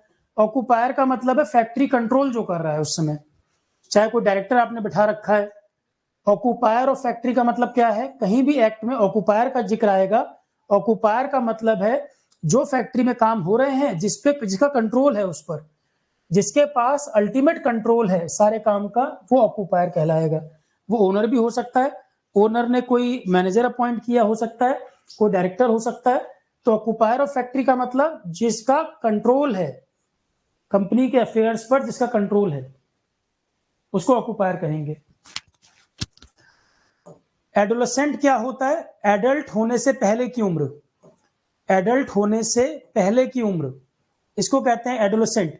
तो जो व्यक्ति 15 साल की उम्र का क्रॉस कर गया हो पर अभी 18 कंप्लीट नहीं किया हो, एडोलेसेंट का मतलब है वो पर्सन जो 15th ईयर कंप्लीट कर गया है पर अभी 18 पूरा नहीं किया है। एडल्ट से पहले वाली स्थिति, एडल्ट से पहले, एडल्ट ऑलरेडी आप जानते हैं 18 प्लस। चाइल्ड का मतलब क्या है? एडोलेसेंट से पहले वाली एज, एडोलेसेंट से पहले मतलब 15 से कम। तो 3 कैटेगरी में बांट देते हैं। 15 से कम है तो चाइल्ड है, 15 से 18 के बीच है एडोलेसेंट है, 18 से ऊपर है एडल्ट है, 15 से नीचे है चाइल्ड। 15 से 18 की रेंज में एडोलेसेंट कहते हैं, 18 प्लस में एडल्ट कहते हैं। तो यंग पर्सन कौन है? वो या तो चाइल्ड या एडोलेसेंट को हम यंग पर्सन बोलते हैं। यहाँ यंग पर्सन किसको बोला जाएगा? या तो चाइल्ड हो या एडोलेसेंट हो, दोनों को यंग पर्सन बोलेंगे। फैक्ट्रीज चलाने के लिए जरूरी अप्रूवल्स, लाइसेंस, रजिस्ट्रेशन होना चाहिए। जो भी ऑक्यूपायर्स हैं जो कंट्रोल कर रहे हैं फैक्ट्री पर, उनको जरूरी अप्रूवल, लेबर लॉस को जानना, लाइसेंसिंग, रजिस्ट्रेशन, ये सब उनको कराने पड़ेंगे। वो अगर स्टेट गवर्नमेंट के अंडर में आ रहा है या सेंटर जिसके अंडर में आएगा वो परमिशन को लेनी पड़ेगी। रिटर्न परमिशन, जैसे किस लोकेशन में फैक्ट्री खोलनी है, किस तरह की चीज आप बनाने वाले हैं, और एक्सपेंशन अगर कर रहे हैं तो भी आपको लोकेशन, कंस्ट्रक्शन, एक्सपेंशन जो करना है आपको अप्रूवल चाहिए। तो ऑक्यूपायर ऑफ फैक्ट्री जो है उसको चीफ इंस्पेक्टर को या स्टेट गवर्नमेंट से अप्रूवल लेना पड़ेगा, लाइसेंस वगैरह लेने पड़ेंगे। चीफ इंस्पेक्टर या स्टेट गवर्नमेंट से अप्रूवल, लाइसेंसिंग वगैरह लेनी पड़ेगी। लोकेशन, कंस्ट्रक्शन, एक्सपेंशन अप्रूवल भी बहुत सारे लगते हैं, लेबर लॉस के अलग, एनवायरमेंट के अप्रूवल अलग, लोकेशन वगैरह के कई अप्रूवल लगते हैं। तो approval, licensing and registration factories का फैक्ट्री एक्ट 1948 में मैंडेटरी है। ये इसके कराए बिना फैक्ट्री नहीं चला सकते। अब तो और स्ट्रिक्ट करते जा रहे हैं इनको रूल्स को। Approval, licensing, registration of factory, कई सारी चीजों को ऑनलाइन कर दिया है। तो करप्शन खिला पिला के पहले होता था, उसमें भी कमी आई है। बहुत सारे अप्रूवल ऑनलाइन कर दिए गए हैं। करप्शन का रास्ता लोग निकाल लेते हैं पर पहले की तुलना में स्ट्रिक्ट किया गया है, आसान भी किया गया है, करप्शन में कमी करने की कोशिश की जा रही है। नोटिस बाय ऑक्यूपायर, जो जो चीजें आप कर रहे हैं, जिस तरह की फैक्ट्री है, कितने वर्कर हैं, ये सारी जानकारी आपको देनी होगी। जनरल ड्यूटीज ऑक्यूपायर की क्या होंगी? अब इसको पूरा डिटेल में पढ़ने की जरूरत नहीं है। ऑक्यूपायर की ड्यूटी क्या होंगी? जो वहां पे चीजें हो रही हैं उनको हैंडल करना, स्टोरेज, सब कुछ कंप्लायंस फॉलो हो रहे हैं कि नहीं, सेफली काम हो रहा है कि नहीं, वर्कर की हेल्थ और सेफ्टी को इंश्योर करना, यही तो काम होंगे ऑक्यूपायर के। जो माइंस एक्ट में काम था मैनेजर का या ओनर का, वो यहां भी तो होगा। इसमें क्या अंतर आएगा? वो सेम ही रहेगा। तो चीजें प्रॉपर तरीके से काम हो रहा है कि नहीं, मैन पावर की हेल्थ सेफ्टी को इंश्योर किया जा रहा है कि नहीं, और सब सामान सब कुछ टाइम पर फुलफिल हो रहा है कि नहीं, सही जानकारी पास ऑन हो रही है कि नहीं, ट्रेनिंग हो रही है कि नहीं, यही तो काम होंगे सब। सुपरवाइजर अपना काम ठीक से कर रहा है कि नहीं, सारे अपडेट प्रॉपरली मिल रहे हैं कि नहीं, यही तो काम करेगा। कम्युनिकेशन प्रॉपर है कि नहीं। तो ऑक्यूपायर की ड्यूटीज क्या है? ऑक्यूपायर की ड्यूटीज यही है, वर्कर की हेल्थ सेफ्टी, काम ठीक हो रहा है कि नहीं, मैनेजर अपना वर्क कर रहे हैं कि नहीं, सुपरवाइजर काम कर रहा है कि नहीं, ट्रेनिंग टाइम पे हो रही है कि नहीं, सबके चेकअप हो रहे हैं कि नहीं, सारी चीजों का अपडेशन है कि नहीं, कब कौन सा काम डिलीवर करना है वो पूरा हुआ कि नहीं, ऑक्यूपायर सारी चीजों पर नजर रखेगा। स्टैंडर्ड्स फॉलो हो रहे हैं कि नहीं, यही करेगा। General duties of manufacturer as regards article and substances for use in factory. तो any person who involve in designing, manufacturing, importing, अब ये पूरा एक्ट पढ़ने की जरूरत नहीं है। जनरल पॉइंट से हमें समझ आ गया कि माइंस एक्ट हो चाहे फैक्ट्री एक्ट हो, बहुत सारी चीजें इनमें कॉमन रहेंगी। अब आता है फैक्ट्री एक्ट में हेल्थ रिलेटेड क्या बात है? हेल्थ रिलेटेड क्या होगा? जहां फैक्ट्री में काम हो रहा है, फ्लोर साफ सुथरे होने चाहिए, फिसलन ना हो, वहां पे स्टेयर्स क्लीन होनी चाहिए, ऑयल वगैरह ना गिर रखा हो, मशीनें जो हैं वो साफ सुथरी है कि नहीं, डस्ट वगैरह बहुत ज्यादा तो है कि नहीं, ग्लास, विंडो सब क्लीन है कि नहीं, और क्लीनलीनेस, क्योंकि हाइजीन सैनिटेशन भी एक इंपॉर्टेंट पार्ट है। फैक्ट्री में वर्कर काम कर रहे हैं तो हाइजीन सैनिटेशन जरूरी है। तो चैप्टर 3 फैक्ट्री एक्ट में हेल्थ के बारे में बात करता है। तो हेल्थ के बारे में क्लीनलीनेस, जो फैक्ट्री से वेस्ट आ रहा है उसका प्रॉपर डिस्पोजल हो रहा है कि नहीं, टाइमली उसको वहां से वेस्ट को रिमूव किया जा रहा है कि नहीं, सेफ्टी का ध्यान रखते हुए। तो हेल्थ के लिए प्रोविजन चैप्टर 3 में फैक्ट्री सेफ्टी एक्ट में लिखे हुए हैं। क्लीनलीनेस होनी चाहिए, वर्क प्लेस साफ सुथरा होना चाहिए, वर्क प्लेस साफ सुथरा होना चाहिए। वेस्ट वगैरह जो प्रोड्यूस हो रहा है उसकी क्लीनिंग होनी चाहिए। अब अंदर आप नहीं भी पढ़ो तो भी समझ आ रहा है हेडिंग से ही क्या कहना चाह रहे हैं। जिस जगह पर काम हो रहा है तो जितनी मैन पावर, जितनी मशीनें चल रही हैं, मशीनों में हीटिंग अगर हो रही है, प्रॉपर वेंटिलेशन और टेम्परेचर मेंटेन होना चाहिए। आप ऐसा नहीं कर सकते कि एक 10 बाई 10 के रूम में आपने 20 लोगों को भर दिया और मशीनें लगा दी उसी में, ये सब नहीं कर सकते। प्रॉपर स्पेस वहां पर है कि नहीं, एग्जिट प्रॉपर है कि नहीं, और वेंटिलेशन और टेम्परेचर, ऐसा तो नहीं है बहुत हाई टेम्परेचर पर लोगों को काम करना पड़ रहा है, फैन है कि नहीं। एफ्लुएंट मतलब कोई मान लो गैसेस निकल रही हैं, कोई केमिकल निकल रहा है फैक्ट्री से, एफ्लुएंट में कई सारी चीजें आ जाती है, कोई टॉक्सिक गैस निकल रही हो, कोई केमिकल निकल रहा हो, ये सब एफ्लुएंट्स हैं, एग्जॉस्ट जो भी निकल रहे हैं। तो वेंटिलेशन और टेम्परेचर प्रॉपर होना चाहिए। जहां काम हो रहा है वर्कर के लिए जरूरी है वहां वेंटिलेशन दिया जाए और किस टेम्परेचर पे वो काम कर रहे हैं। उसके बाद उनको पीपीई वगैरह प्रॉपर मिल रहा है कि नहीं काम करने के लिए। तो हेल्थ के लिए हो गया आपका क्लीनलीनेस, वेंटिलेशन, क्लीनलीनेस, वेंटिलेशन, ये सब मिलना चाहिए। इस जो वेस्ट वगैरह का डिस्पोजल होना चाहिए। डस्ट एंड फ्यूम, जहां वो काम कर रहे हैं अगर डस्ट उड़ रही है या फ्यूम वगैरह उड़ रहे हैं तो नेसेसरी स्टेप लिए जाए, कैसे उनसे बचाए, मास्क देना है या कैसे इस डस्ट को कलेक्ट करना है। फैक्ट्री वगैरह में अगर डस्ट एंड फ्यूम वगैरह अगर उड़ रहा है तो वर्कर के वर्किंग आवर्स कितने रखे गए, अगर ऐसी सिचुएशन में काम करना पड़ रहा है, वहां पे कहीं वाटर स्प्रिंकलिंग करने की जरूरत है क्या। मान लो कहीं पे अगर माइनिंग ऑपरेशन हो रहा है, डस्ट बहुत उड़ रही है, कंस्ट्रक्शन हो रहा है, तो वाटर स्प्रिंकलिंग कर दी जाए, डस्ट बैठ जाए। मास्क देने हैं तो मास्क दिए गए कि नहीं। तो डस्ट एंड फ्यूम भी इन्वॉल्व है हेल्थ से रिलेटेड, तो ये भी एक इंपॉर्टेंट पॉइंट है। Dust and fume, artificial humidification, occupiers must adhere to humidity standard. जहां काम कर रहे हैं वहां ह्यूमिडिटी बहुत तो नहीं है कि पसीने से बिल्कुल तरबतर हुए जा रहे हैं, हालत खराब हुए जा रही है, तब भी काम कर रहे हैं, कोई पंखा नहीं, वेंटिलेशन नहीं और ह्यूमिडिटी बहुत ज्यादा, उस सिचुएशन में काम कर रहे हैं, कोई कूलिंग के लिए कुछ लगा नहीं रखा, ना कूलर है, ना एसी है, ना पंखा है, कोई सुविधा ही नहीं है और पसीने से तरबतर होते जा रहे हैं, तो क्या होगा, हार्ट अटैक का खतरा बढ़ सकता है, बीपी शूट कर सकता है, ऐसी सिचुएशन में काम भी नहीं कर पाएगा, ज्यादा देर बेहोश हो सकता है। तो occupier must adhere to humidity standard, employ proper method to increase humidity, ensure adequate ventilation, ensure adequate ventilation and cooling.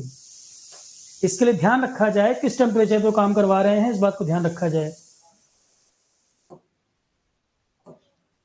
तो जितनी ह्यूमिडिटी होनी चाहिए उतनी ही हो, कैसे उसको कंट्रोल किया जाए कि वर्कर आराम से काम कर सके, ओवर क्राउडिंग ना हो, कम एरिया में ज्यादा मैन पावर को ना लगा रखा हो। सेफ्टी स्टैंड ये भी आएगा, कम जगह में ज्यादा लोगों को ना लगा रखा हो। लाइटिंग प्रॉपर है कि नहीं, अब रोटेटिंग मशीन लगा रखी है और कमरे में अंधेरा कर रखा है, मशीन चल रही है, मशीनें कई सारी काम कर रही हैं, लाइट पूरी है नहीं, सीढ़ी पे जा रहा है, वॉशरूम जा रहा है, कहीं गिर पड़े, मशीन में फंस जाए, इतनी सारी मशीनें हैं, प्रॉपर लाइटिंग होनी चाहिए। वो जहां जिस एरिया में काम कर रहा है क्लियरली विजिबल होना चाहिए, अच्छी लाइटिंग होनी चाहिए। ड्रिंकिंग वाटर वहां भी था कॉमन, यहां भी साफ पानी वर्कर को मिलना चाहिए। लेट्रिन एंड यूरिनल साफ सुथरे वॉशरूम होने चाहिए, इन्फेक्शन का खतरा अदरवाइज बढ़ जाता है। लेट्रिन यूरिनल प्रॉपर क्लीनलीनेस होनी चाहिए।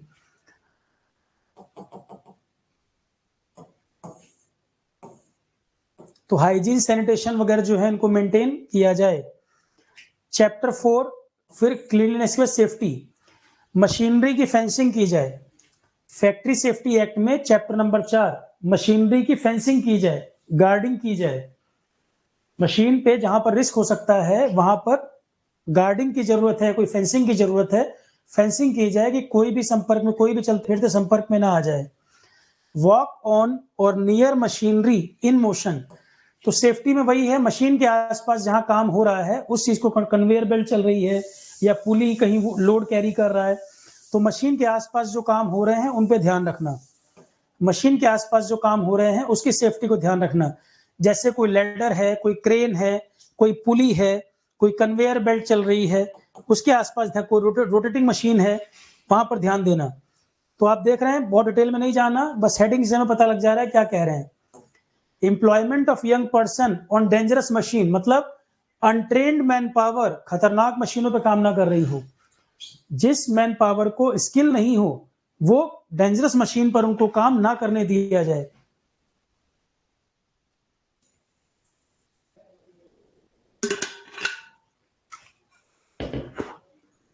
जिन मशीनों में ज्यादा रिस्क इन्वॉल्व है, यंग पर्सन मतलब चाइल्ड हो या एडोलेसेंट हो, अनट्रेंड हो, बेसिकली अनट्रेंड अगर है तो उसको किसी भी सूरत में चलाने ना दिया जाए मशीन।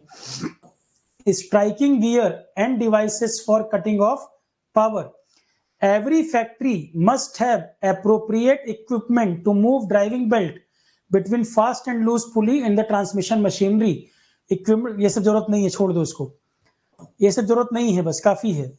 इतने से हमें समझ आ गया है क्या कहना चाह रहे हैं। Prohibition of employment of women and children near cotton openers, textile industries वगैरह, हॉइस्ट एंड लिफ्ट, वही सेम पॉइंट, लिफ्टिंग मशीन है, वेट ना गिर जाए। अब यही सब डिटेल में लिखा हुआ है क्योंकि पूरा एक्ट है, ये उतना आपको पढ़ना नहीं है, उतना जरूरत नहीं है, बस हम आगे बढ़ते जाएं। कोई और पॉइंट एक बार देख लें, नीड नहीं है। आइस का प्रोटेक्शन होना चाहिए, एक्सप्लोसिव वगैरह के नजदीक ना जाएं, ठीक है। बस एक फायर सेफ्टी का ध्यान रखना, फायर सेफ्टी के भी नियम बने हुए हैं, जरूरत नहीं है इससे ज्यादा इसमें। बस एक बार आपने पलट लिया, पेज पलट लिए, हेडिंग देख लिया, आगे इसमें कुछ करना नहीं है, जरूरत नहीं है। क्योंकि अगर नहीं इसको पलट के दिखाते तो दिमाग में रह जाता कि सर पता नहीं क्या उसमें आ रहा है, पता नहीं फैक्ट्री एक्ट में क्या लिखा होगा। बस एक बार पलटना, हेडिंग देखते गए, काम खत्म। क्योंकि जब 2-3 एक्ट हमने पढ़ लिए, बहुत सारी सिमिलरिटी उन सब में है, नया वाला और एडवांस है, खत्म बात, ठीक है। अब आ जाते हैं, ये पीडीएफ मैंने आज आपको दे दी फोल्डर में, डिमोलिशन सेफ्टी। ऐसे ही पेटेंट एक्ट भी पूरा नहीं पढ़ना, क्लास में जितना बताया ध्यान उस पर देना है, बस एक बार हेडिंग देख लिया, काम खत्म। सेक्शन के नंबर नहीं याद करने हैं। अब आता है डिमोलिशन की बात। अगर कहीं पर कोई कंस्ट्रक्शन होना है, उससे पहले हम एग्जिस्टिंग स्ट्रक्चर को डिमोलिश कर रहे हैं। मान लो कोई बिल्डिंग थी, बहुत पुरानी हो चुकी है, अब हमें उसको गिराकर नई बिल्डिंग बनानी है। उसकी इकोनॉमिक लाइफ बिल्डिंग की खत्म हो गई है, इकोनॉमिक लाइफ खत्म हो गई है। मैंने क्वेश्चन कराया था आपको, किसी बिल्डिंग की इकोनॉमिक लाइफ खत्म हो गई है मतलब उसकी जो फैसिलिटीज हैं अब वो यूज करने लायक नहीं रह गई, और उस बिल्डिंग को मेंटेन करने का खर्चा ज्यादा आ रहा है जितनी उससे इनकम आ रही है। कोई पुराना मकान है, 50 साल पुराना मकान है, ठीक है, 50 साल पुराना मकान है, 50 साल पुराना मकान है तो 50 साल पहले अब उस बिल्डिंग से इनकम कुछ आ नहीं रही, उसको मेंटेन करने में खर्चा ज्यादा लग रहा है, और जो फैसिलिटीज है वो भी ऑब्सोलीट हो चुकी हैं, बेकार हो चुकी हैं। इसका मतलब वो बिल्डिंग का एग्जिस्टेंस जस्टिफाई नहीं हो पा रहा, जो कॉस्ट लग रही है मेंटेन करने में वो उसको जस्टिफाई नहीं कर पा रहा। तो फिर हम क्या करेंगे, उसको डिमोलिश करके नया कुछ बनाएंगे। तो डिमोलिशन की जो बात हो रही है, डिमोलिशन करने के दौरान कई सारी सेफ्टी हमको ध्यान रखनी होगी। जैसे पहले डिमोलिशन का क्या कंसेप्ट था, अब तो नई नई टेक्नोलॉजीज आ गई हैं कि एक साथ स्ट्रक्चर को गिरा देते हैं, पूरी बिल्डिंग एक साथ गिरा देते हैं। नहीं तो अभी तक क्या फॉलो होता था, स्टोरी बाय स्टोरी डिमोलिशन। अभी तक जो चलता था, एक एक मंजिल गिराई जाती थी, storey by storey, top to down, ऊपर से नीचे के क्रम में गिराते हुए चलते थे। Storey by storey, top to down, ऊपर से नीचे की तरफ डिमोलिशन करते जाते थे। अब आप बताइए, डिमोलिशन करने के दौरान डस्ट उड़ेगी, आसपास जो स्ट्रक्चर बने होंगे उनको खतरा होगा, गैस पाइपलाइन बिल्डिंग में जा रही होगी, पानी की पाइपलाइन जा रही होगी, बिजली की पाइपलाइन जा रही होगी। फिर जब आप डिमोलिशन करेंगे, दीवार के ऊपर प्लास्टर लगा हुआ है, फर्श के ऊपर मटेरियल लगे हुए हैं, डिमोलिशन करने में कई सारी चीजें टूटेंगी, वो बहुत शार्प हो जाएंगी, शार्प, उनके किनारे बड़े शार्प हो सकते हैं, पैर वैर कट सकता है। स्टेयर्स अगर आप तोड़ना शुरू कर रहे हैं, स्टेयर्स के ऊपर कोई सामान तो नहीं फैला हुआ, सामान तोड़ तोड़ के स्टेयर पे तो नहीं गिरा रहे हैं, फिसल के गिर जाए कहीं। लाइटिंग वगैरह प्रॉपर, जहां पर तोड़ फोड़ कर रहे हैं प्रॉपर लाइट वहां होनी चाहिए कि नहीं, गैसेस तो नहीं कहीं रिलीज हो जाएंगी। तो जो एक एक पॉइंट को ध्यान रखना होगा। फिर जब आप किसी दीवार को गिराने वाले हो, क्या पीछे कोई सपोर्ट अपोर्ट दिया है कि दीवार इस तरफ गिरानी थी कि इस तरफ गिरानी थी। कॉर्निश, मोल्डिंग, ये सब अब जो लगे हुए थे, ऑर्नामेंटल चीजें लगी थी, वो किसी प्रकार की इंजुरी करा सकती हैं। जो टीम डिमोलिशन में इन्वॉल्व है, पीपी प्रॉपर यूज कर रही है कि नहीं, जितने बड़े लेवल का डिमोलिशन है उतना सेफ उनको पीपी दिया गया कि नहीं, यही सारी चीजें डिमोलिशन में होंगी। तो प्रॉपर मैंने ये बना दिया है डिमोलिशन वाला, एक क्वेश्चन भी करवाया था इस पर। डिमोलिशन का अर्थ होता है किसी चीज को डिसमेंटल करना, रेज करना, डिस्ट्रॉय करना या रैकिंग। कोई बिल्डिंग हो या कोई स्ट्रक्चर या उसका कोई हिस्सा, चाहे कोई पूरी पूरी बिल्डिंग, जैसे मान लो शिप है कोई, अब शिप को आप डिस्ट्रॉय कर रहे हैं, डिमोलिशन तो वहां भी हो रहा है। कोई बिल्डिंग है, कोई स्ट्रक्चर है या उसका कोई हिस्सा है। तो डिमोलिशन का मतलब डिसमेंटल करना, रेज करना, डिस्ट्रॉय या रैकिंग करना, चाहे कोई बिल्डिंग या कोई स्ट्रक्चर या उसका कोई हिस्सा हो। डिमोलिशन वर्क के साथ बहुत सारे हैजार्ड्स जुड़े हुए हैं। तो फिर क्या करना है, पहले हैजार्ड्स को पहचानना, हैजार्ड्स के साथ जुड़ा हुआ रिस्क असेसमेंट करना और कैसे उस रिस्क को मिनिमाइज करना। वही 3 स्टेप जो पहले से हम बात करते आ रहे हैं। हैजार्ड्स को पहचानना, हैजार्ड्स के साथ रिस्क जुड़ा हुआ है तो रिस्क का असेसमेंट करना और कैसे रिस्क को कंट्रोल करें, तीसरा काम ये करना। वही 3 स्टेप यहां भी चलेगा। तो डिमोलिशन के साथ कई सारे हैजार्ड जुड़े होते हैं। कुछ हैजार्ड्स तो हमें दिखते हैं, पता होते हैं, कुछ हमें पहले से नहीं भी पता होते, कुछ अननोन फैक्टर्स भी होते हैं जो हमें काम के समय पता चलते हैं। हैजार्ड्स भी 2 तरह के हैं, कुछ हैजार्ड्स जो पहले से हमको समझ आ जाते हैं, कुछ हैजार्ड्स वर्क के होते होते हमको पता चलते हैं। 100% कैलकुलेशन पहले नहीं हो पाती है। तो डिमोलिशन के साथ कई सारे हैजार्ड्स भी जुड़े हुए हैं, कुछ पहले से नोन है और कुछ अननोन होते हैं।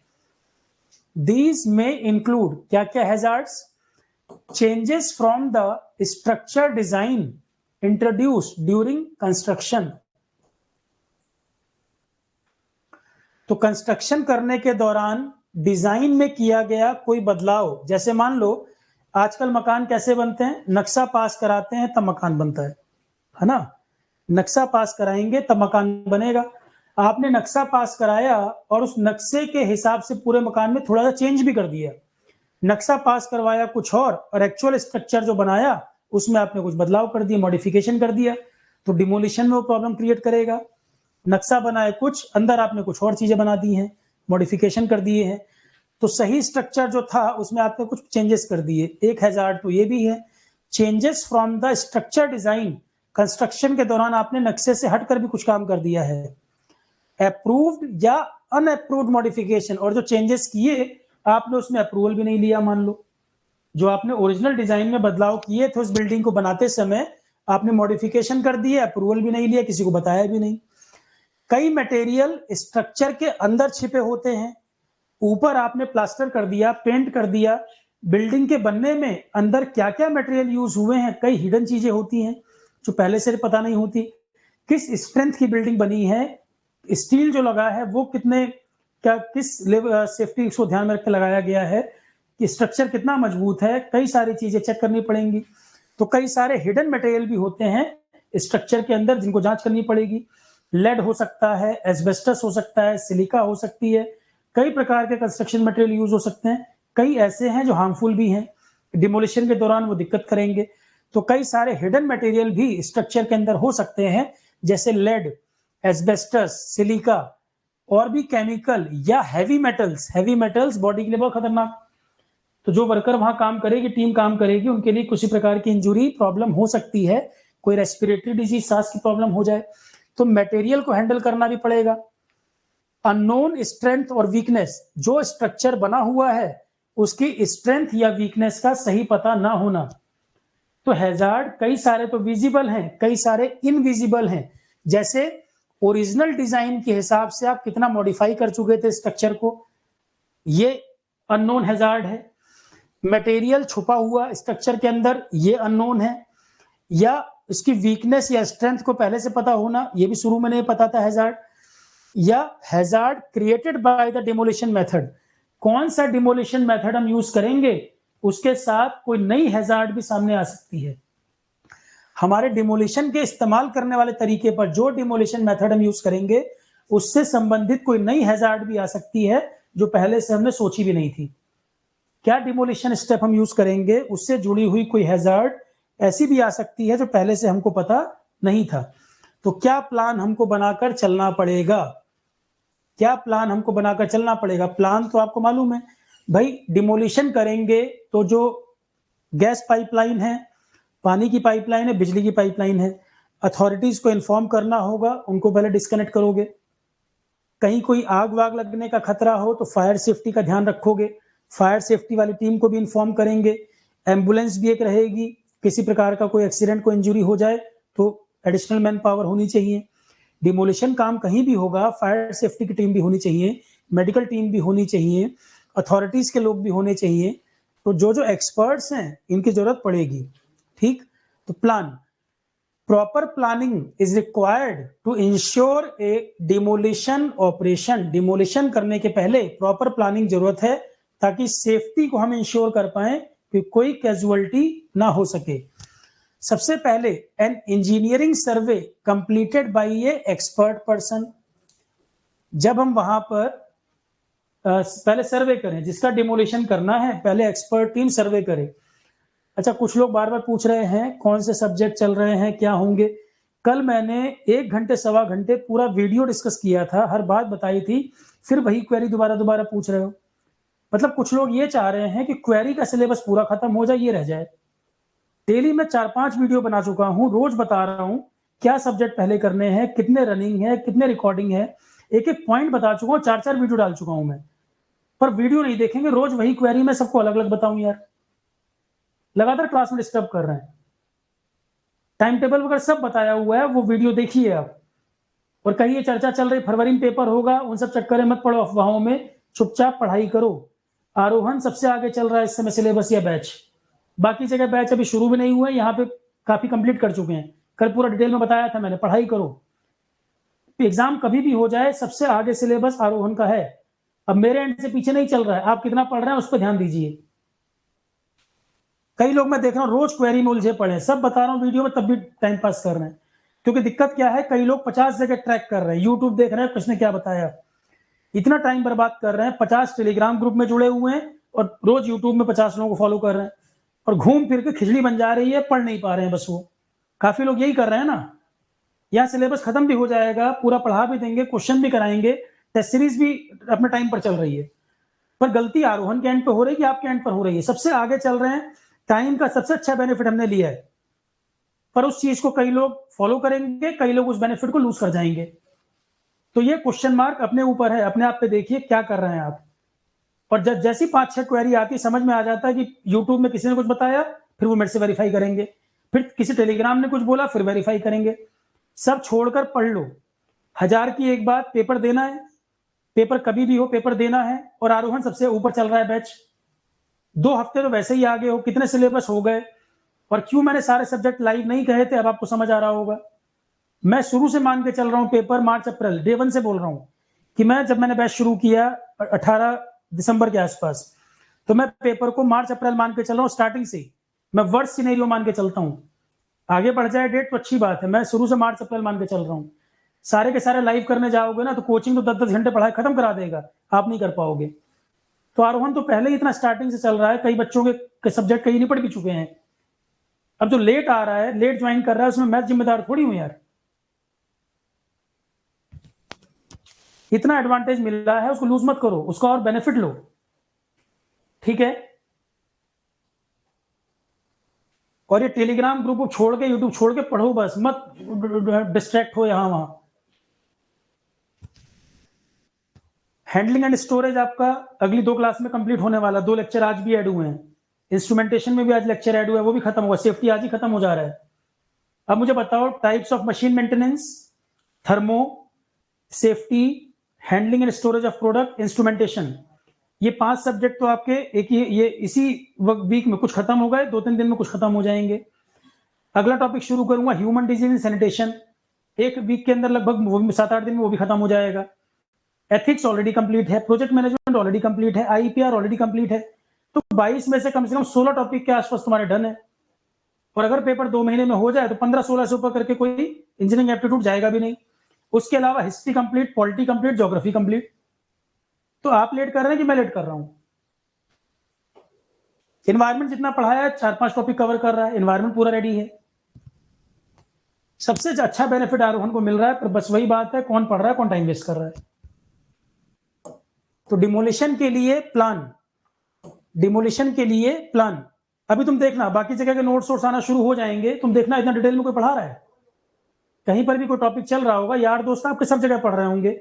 जितने भी कवरेज हुआ है, मैंने जितने टॉपिक पढ़ाए हैं उसका 50% भी कवर कोई करे मुझे बता देना। मुझे खुद पता है ना क्या कराया जाएगा। 14 साल से पढ़ा रहा हूं तो मुझे मालूम है क्या कराया जाएगा। 50-60% भी कवरेज हो तो मुझे बताना। यहां मैं एक लेवल पहले भी ऊपर लेके चल रहा हूं।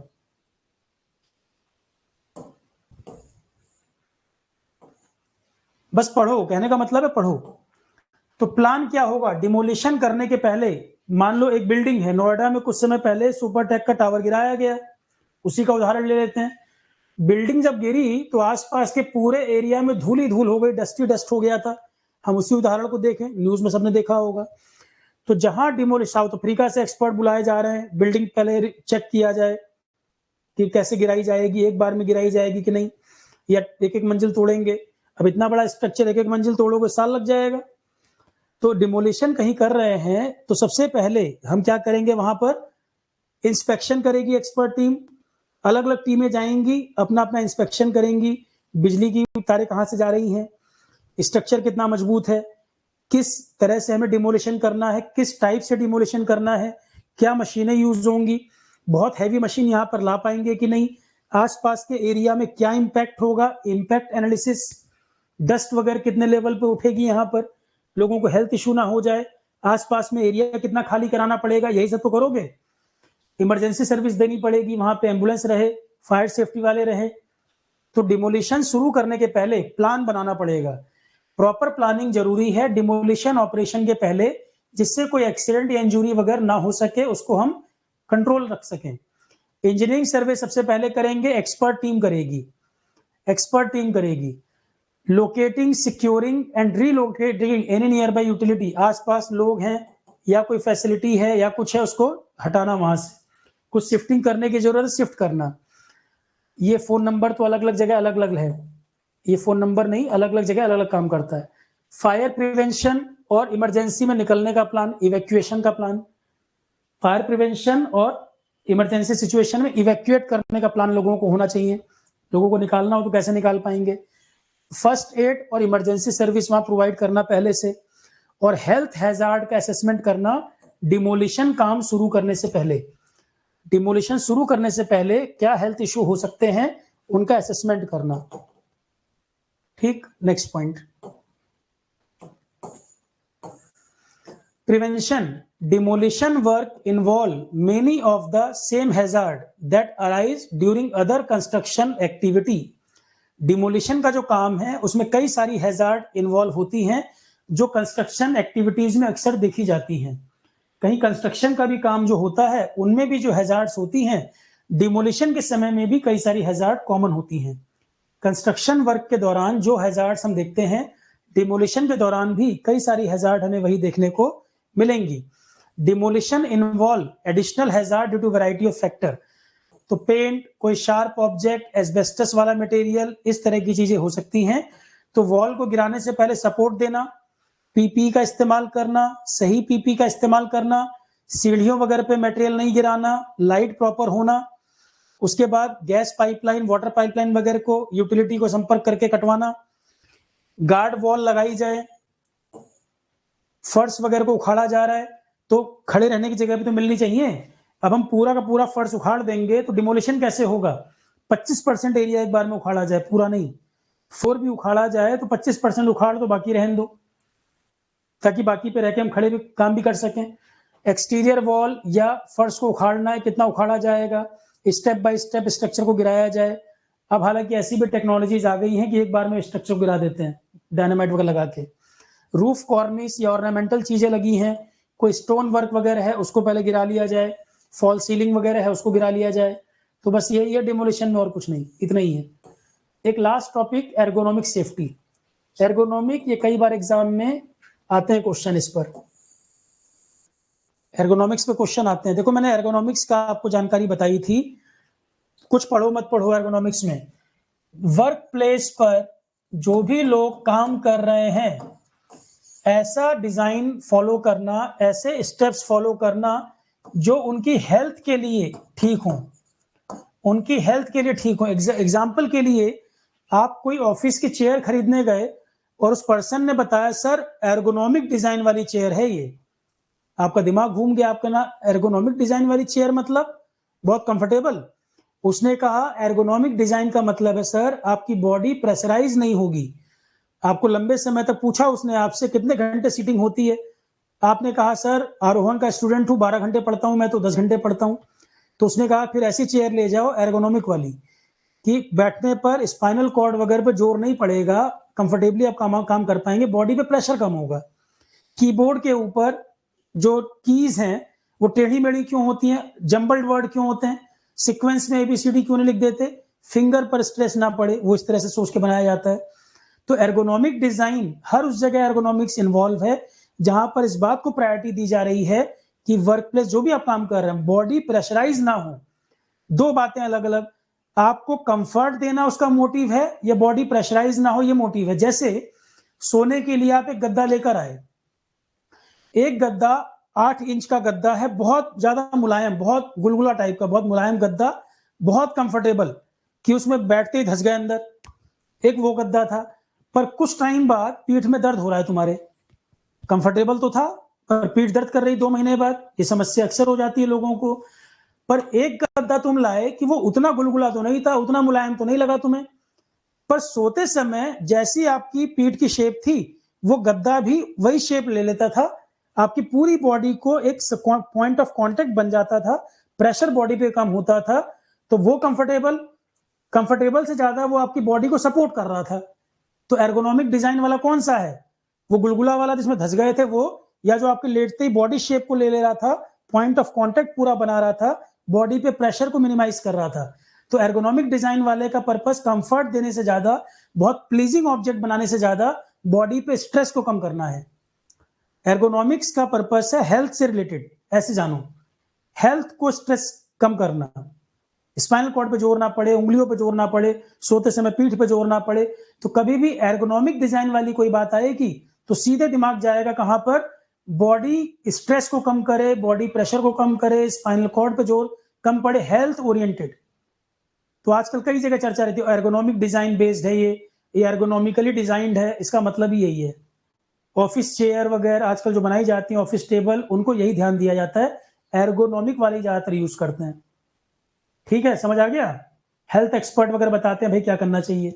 तो एर्गोनॉमिक्स शब्द का मतलब समझ आया, ये देखो जरा, एर्गोनॉमिक्स कैन रफली बी डिफाइंड, क्वेश्चन आ भी चुका है इसके ऊपर, ईएस में भी आ चुका है। तो एर्गोनॉमिक्स की बात अगर की जाए, एर्गोनॉमिक्स का मतलब हुआ, एर्गोनॉमिक्स कैन रफली be defined as the study of people in their work place.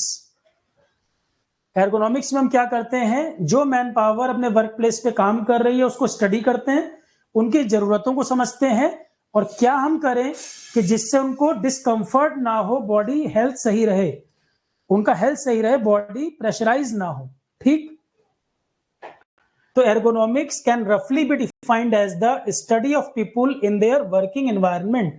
जो लोग जिस वर्क प्लेस पे काम कर रहे हैं उनके बारे में स्टडी की जाएगी और देखा जाएगा क्या चीज फिट बैठेगी इस वर्किंग एनवायरनमेंट में, जिससे इनकी बॉडी पर स्ट्रेस प्रेशर कम हो और हेल्थ ओरिएंटेड हो।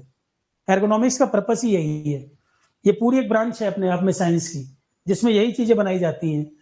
तो एर्गोनॉमिक्स कैन रफली be defined as the study of people, लोगों के ऊपर स्टडी करेंगे कि वर्क प्लेस पे जहां वो काम कर रहे हैं उनकी कैसे सुविधा हम कर सकें, इंजुरी से बच जाएं, कोई बीमारी से बच जाएं।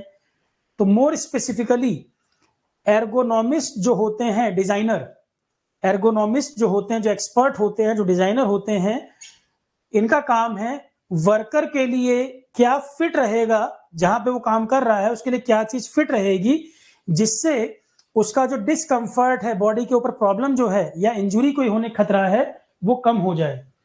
तो एर्गोनॉमिक का पर्पस ही यही है, कैसे उस रिस्क को, जब वो कोई सेफ, देखो ठीक से बैठेगा, कंफर्टेबल रहेगा, बॉडी पे स्ट्रेस नहीं होगी तो इंजुरी वगैरह के चांस भी कम हो जाएंगे, हेल्थ भी ठीक रहेगी, इंजुरी से बचेगा।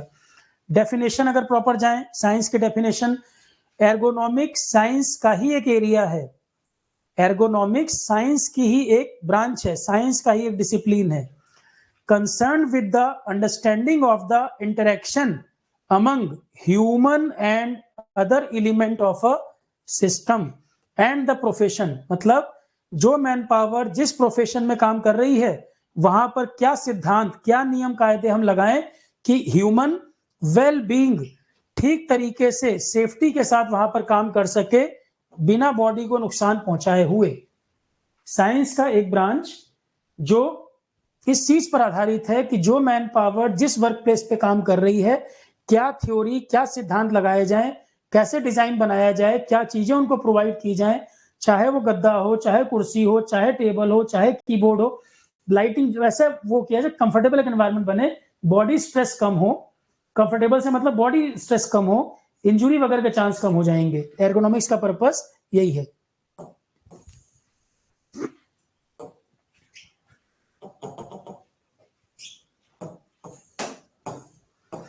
तो एर्गोनॉमिक्स सेफ्टी फोकस करती है ऑप्टिमाइजिंग सिस्टम डिजाइन करना, सारे पॉसिबिलिटी को स्टडी करके फिर बेस्ट क्या हो सकता है वो बनाना, सारे ऑप्शंस को, सारी पॉसिबिलिटी को जज करके, एनालाइज करके उनमें से बेस्ट क्या हो सकता है इस वर्क प्लेस पर। भाई हर चीज हर जगह फिट नहीं हो सकती, तो ऑप्टिमाइजिंग का मतलब क्या होता है, ऑप्टिमम वर्ड का मतलब है सारी चीजों को एनालाइज करने के बाद इस परिस्थिति में बेस्ट हम क्या कर सकते हैं, क्योंकि पैसे को भी देखना है और कंफर्ट को भी, उसको भी देखना है, हेल्थ को भी देखना है। जिस वर्क प्लेस पर जो हम फैसिलिटी दे सकते हैं, अब आप बताओ, आप क्या कंफर्टेबल के चक्कर में अब टेम्पूर कंपनी का 3 लाख का गद्दा थोड़ी बिछा दोगे या 10,000 तक क्या थोड़ी ले आओगे। तो पॉइंट ये है कि यहां पर उसके कॉस्ट को भी देखना है, मैन पावर के कंफर्ट को भी देखना है, प्लस वर्क प्लेस सारे जैसे नहीं है, कहीं बैठने का काम है, कहीं बैठने का काम नहीं, खड़े खड़े पूरा काम निपटाना है। तो वर्क प्लेस के अकॉर्डिंग डिसाइड होगा कैसा हमें, कैसी चीजें हमें एर्गोनॉमिक डिजाइन कैसा देना है। ठीक, तो एर्गोनॉमिक सेफ्टी फोकस करेगा ऑप्टिमाइजिंग सॉल्यूशन। ऑप्टिमाइजिंग सॉल्यूशन मतलब वही है, सारे पैरामीटर को जज करने के बाद, एनालाइज करने के बाद उस सिचुएशन में क्या बेस्ट हम दे सकते हैं। To keep people safe and healthy, देखो इसी पे फोकस है, to keep people safe and healthy. Ergonomic safety concern the workplace. It involves how positions and situations at work affect the body. आपका जो काम है, किस पोजीशन, किस सिचुएशन में आपको वर्क करना पड़ रहा है, इसको एनालाइज कर रहे हैं। बहुत देर खड़े रहने का काम है या बहुत देर बैठे रहने का काम है। From the chair employ sitting to the way they lift heavy boxes, heavy box उठाने हो, मान लो हैवी बॉक्स उठाने का काम है, तो क्या एर्गोनॉमिकली डिजाइन कोई टूल नहीं हो सकता जो वेट को उठाने के लिए जोर भी ना पड़े, बन सकता है। तो more specifically ergonomic safety ensure worker tool and environment fit in their job requirement. Employ की जॉब से रिलेटेड जो चीज है, कैसे उनके काम को आसान बनाया जाए और उनकी सेफ्टी और हेल्थ को ध्यान रखा जाए। और सिंपल भाषा में मैं कह दूं तो जो एम्प्लॉय का जो काम है, कैसे उनके काम को आसान कर दिया जाए, उनकी हेल्थ, सेफ्टी और काम को कैसे आसान कर सकते हैं, कैसे उनका सेफ्टी, हेल्थ और वर्क आसान हो। एर्गोनॉमिक डिजाइन का पर्पस ऐसा है। हर इंडस्ट्री के साथ अपने रिस्क जुड़े हैं, एम्प्लॉयर की जॉब भी अलग अलग प्रकार की है, तो उनके रिस्क को मिनिमाइज करना हमारा काम है। वही काम यहां पर होता है, जैसे कि मसल फटीग, वजन उठाना है बार बार वर्कर को, मसल फटीग हो जाता है तो सीवियरिटी हो जाती है, तो प्रोडक्टिविटी, अगर ये चीज कम होगी, अब आप खुद बताओ, एम्प्लॉय अगर कंफर्टेबल रहेगा, उसकी हेल्थ सेफ्टी ध्यान रखी जाए और टेक्नोलॉजी की मदद से काम आसान हो जाए, तो क्या कंपनी को फायदा नहीं मिलेगा, प्रोडक्टिविटी नहीं बढ़ेगी, प्रोडक्टिविटी और सेटिस्फेक्शन भी बढ़ेगा, एम्प्लॉय का काम करने में मन भी लगेगा। एर्गोनॉमिक डिजाइन का यूज करके हम अगर काम को आसान कर दें, उसकी हेल्थ और सेफ्टी भी इंश्योर हो रही है, तो कंपनी में काम की प्रोडक्टिविटी बढ़ेगी और सेटिस्फेक्शन भी बढ़ेगा। तो एर्गोनॉमिक डिजाइन इसलिए भी जरूरी है। एर्गोनॉमिक रिस्क फैक्टर, क्या क्या चीजें इसमें कंसीडर की जाती हैं? Most commonly ergonomic safety consider the physical demand a worker faces. Ergonomic safety में सबसे पहली चीज देखा जाता है कि फिजिकली क्या क्या चैलेंजेस आ रहे हैं। Repetitiveness is one of the top cause of work related injury and strain. Same ही काम को बार बार करना है। रिपीटेटिवनेस मतलब सेम रूटीन वर्क डेली हो रहा है। तो repetition is one of the top cause of work related injury and strain. Repeated task including typing at a desk and using the same wrist motion all day. Repetitiveness मतलब IT company में आए दिन सुनोगे कंधा दर्द हो रहा है मेरा, या स्पॉन्डिलाइटिस हो गया है, बहुत कॉमन समस्या है, या हेडेक बहुत हो रहा है। आईटी में बड़ी कॉमन समस्या है, क्योंकि डेली उनको उसी पोस्चर में बैठ के उतनी देर काम करना है, सेम ऐसे उंगली चलाते रहो दिन भर। तो एर्गोनॉमिक रिस्क फैक्टर में क्या क्या एनालाइज किया जाता है? सबसे पहले रिपीटेटिवनेस। कोई पर्सन लोड उठाने आ रहा है, डेली लोड उठा रहा है, वजन उठाना पड़ रहा है। कोई कीबोर्ड पे काम कर रहा है, दिन भर टाइपिंग कर रहा है। तो पहला पैरामीटर रिपीटेटिवनेस देखा जाता है। एर्गोनॉमिक अब अप्लाई करोगे कब, डिजाइन करोगे कब, पहले इन चीजों को समझोगे।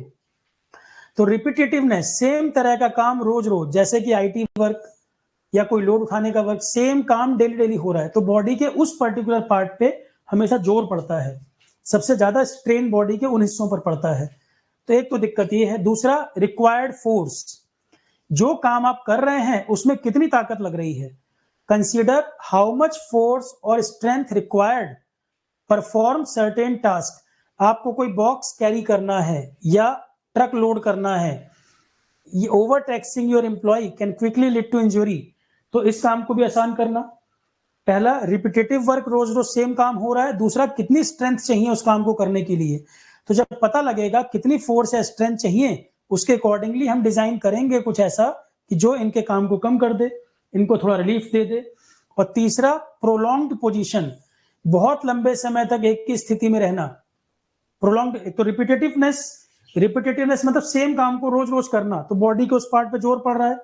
फिर लंबे समय तक, प्रोलॉन्ग लंबे समय तक उसी काम को करना, टाइम ज्यादा लग रहा है। मतलब जो मान लो आईटी वाला 8 घंटे काम कर रहा है और कोई 12 घंटे ही बैठ के वही कर रहा है। 8 घंटे ऑफिस में काम कर रहा है, 6 घंटे फिर उसी पोजीशन में लंबे समय तक रह रहे हैं, तो भी बॉडी को उन पार्ट पे स्ट्रेन पड़ेगा। तो 3-4 पैरामीटर ये देखे जा रहे हैं। पहले, प्रोलॉन्ग पोजीशन, लगातार लंबे समय तक बैठकर किसी काम को आप करते जा रहे हैं, ऑफिस चेयर पे बैठे हैं बहुत देर तक, या ठीक पोजीशन पे नहीं बैठे हुए हैं। inadequate tool, worker often rely on computer, machine, industrial equipment and other tool to get the job done. If this product are broken, अब देखो, जो मैन पावर जिन टूल्स का इस्तेमाल कर रही है, चाहे कंप्यूटर, अब कंप्यूटर की स्क्रीन खराब हो रखी है तब भी कंपनी चेंज नहीं कर रही, वही कंप्यूटर पे बैठा रखा है। कीबोर्ड गड़बड़ है, कीबोर्ड की 4 की काम नहीं कर रही, बहुत तेज 5 बार प्रेस करोगे तब चलेगी, कंपनी चेंज ही नहीं कर रहा उसको। कोई मशीन खराब हो रही है, घड़ घड़ करके आवाज आ रही है, बदल ही नहीं रहे हैं, रोज कंप्लेंट कर रहे हो। तो इनएडिक्वेट टूल, जिस काम के लिए जो टूल आपको दिया गया वो खराब हो गया है, कुछ टूट गया है, तो वो भी बॉडी के ऊपर स्ट्रेस को बढ़ा रहा है, बॉडी के ऊपर प्रेशर को बढ़ा रहा है। इनएडिक्वेट tool, worker often rely, worker या तो कंप्यूटर, मशीन या कोई इक्विपमेंट या कोई टूल यूज कर रहा है काम करने के लिए, अगर वो ब्रेक हो गया है या आउटडेटेड हो गया है, तो एम्प्लॉयर की जिम्मेदारी है टाइमली उसको रिप्लेस कर दे, नहीं तो एम्प्लॉय के ऊपर चांस बढ़ जाता है एर्गोनॉमिक डिसऑर्डर या इंजुरी का। एर्गोनॉमिक रिलेटेड मतलब बॉडी स्ट्रेस वाला पार्ट, तो एर्गोनॉमिक डिसऑर्डर या इंजुरी का चांस बढ़ जाता है। तो एर्गोनॉमिकली सेफ डिजाइन वाले प्रोडक्ट यूज करने चाहिए। एर्गोनॉमिक शब्द का मतलब हो गया बॉडी स्ट्रेस, यहां देखो बढ़ रहा है, एर्गोनॉमिक डिसऑर्डर हो जाएंगे, बॉडी पे प्रेशर बढ़ रहा है, तो फिर हमें एर्गोनॉमिक सेफ्टी वाले टूल्स उसको देने चाहिए, या हम कहें एर्गोनॉमिकली सेफली डिजाइन टूल्स।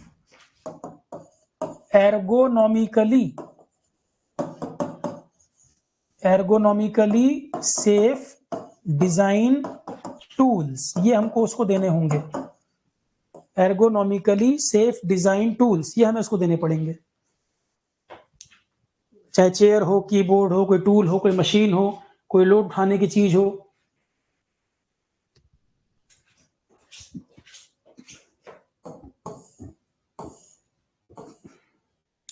वही पॉइंट लिखा है देखो, एक्सट्रीम हॉट या कोल्ड टेम्परेचर, कोई वर्क हो रहा है, वाइब्रेशन, अनकंफर्टेबल एनवायरनमेंट, ये कई प्रकार के नुकसान वर्कर को कर सकते हैं। कॉमन इंजरी क्या होती है? कॉमन इंजरी मैंने बताया अभी, एक जैसे कंधा दर्द होना, फिंगर में प्रॉब्लम होना, मेंटल स्ट्रेस होना, स्पाइनल कॉर्ड के ऊपर जोर पड़ना, मसल स्ट्रेन होना, ये सब इंजरी आ जाती है इसमें। एर्गोनॉमिकल जो इंजरीज हैं ये सब आ जाएगा। कॉमन एर्गोनॉमिकल इंजरी क्या क्या होती हैं? हेडेक, टेंशन, स्ट्रेस, गले में प्रॉब्लम, स्पॉन्डिलाइटिस की समस्या, हिप वगैरह पे प्रॉब्लम, कई बार लोगों की हिप बोन घिस जाती है, ये सुना होगा आपने, ओवरवेट हो जाना, कई तरह की समस्याएं। तो अब जो लोड उठाने का काम कर रहा है उसके बोन्स कोई दिक्कत आ जाना, स्लिप डिस्क हो जाना, तो कई तरह की समस्याएं हो जाती हैं। कुछ एग्जाम्पल हमने लिखे हैं। अगर वर्क प्लेस पे आपको सुविधा नहीं मिली है, ठीक कंपोनेंट यूज नहीं कर रहे हैं, तो कई प्रकार की परेशानियां बॉडी में हो सकती हैं। एक वो लिस्ट दे दी हमने कि एर्गोनॉमिकली डिजाइन टूल हमें क्यों मिलने चाहिए, क्योंकि अगर वो नहीं मिलेंगे तो इस प्रकार की प्रॉब्लम हमें बॉडी में आ सकती है। तो बिल्कुल प्रॉपर तरीके से बनी पीडीएफ है, छोटे मोटे सब पॉइंट मैंने जोड़ दिए हैं इसमें।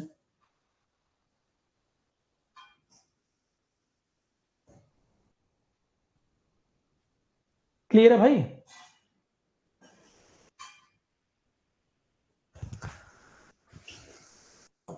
तो इस प्रकार की समस्याएं, ये सब बीमारियां हैं और क्या, सब बीमारी है ये। Lower back injury, eye strain, ये सब हो सकता है। लास्ट में फिर एर्गोनॉमिक हैजार्ड्स को कैसे प्रिवेंट किया जाए, तो अच्छे टूल्स बनाओ, अच्छे इक्विपमेंट बनाओ, एर्गोनॉमिकली सेफली डिजाइन टूल बनाए जाएं। और क्या भाई, जिन जिन बॉडी पार्ट्स पर जोर पड़ रहा है उनको ध्यान रखकर ऐसे इक्विपमेंट बनाए जाएं, ऐसी मशीन्स बनाई जाएं जो उस रिस्क को कम कर दे। पहले तो हमने समस्याएं समझ ली, समस्याएं जब समझ में आ गई तो फिर हम ऐसे टूल्स बनाएं, ऐसे इक्विपमेंट बनाएं जो इन चीजों को दूर कर दे, इन परेशानियों को दूर कर दे। यही कर सकते हैं। आ रहा है समझ?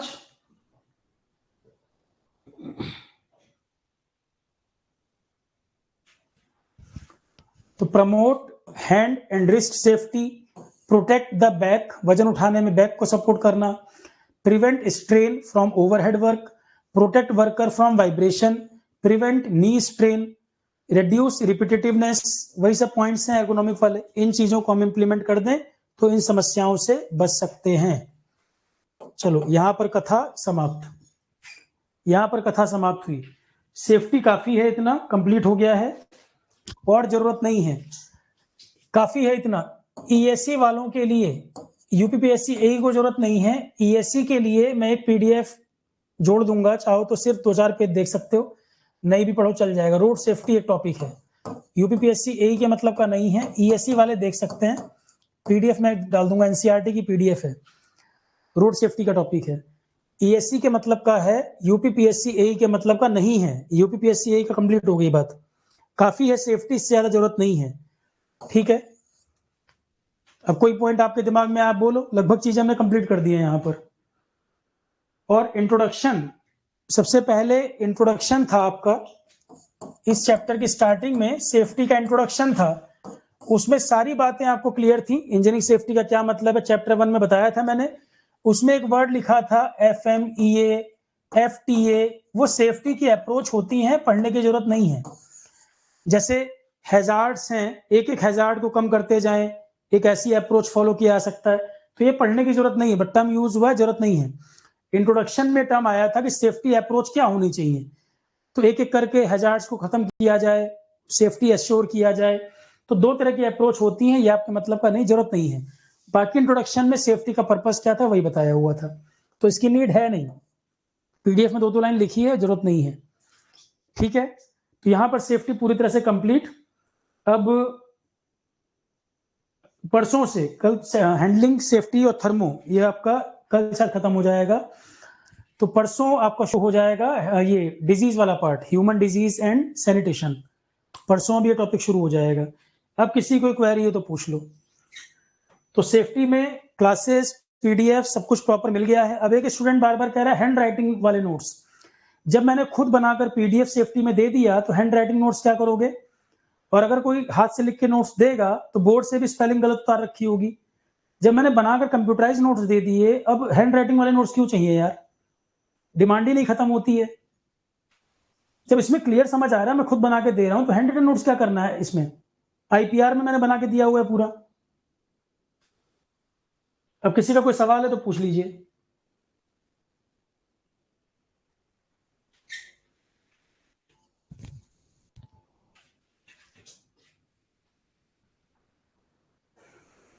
तो अच्छा खासा सब्जेक्ट आपके रेडी है। एर्गोनॉमिक पे क्वेश्चन करा दीजिए। क्वेश्चन मैंने कराया था ना वो वाला उस दिन।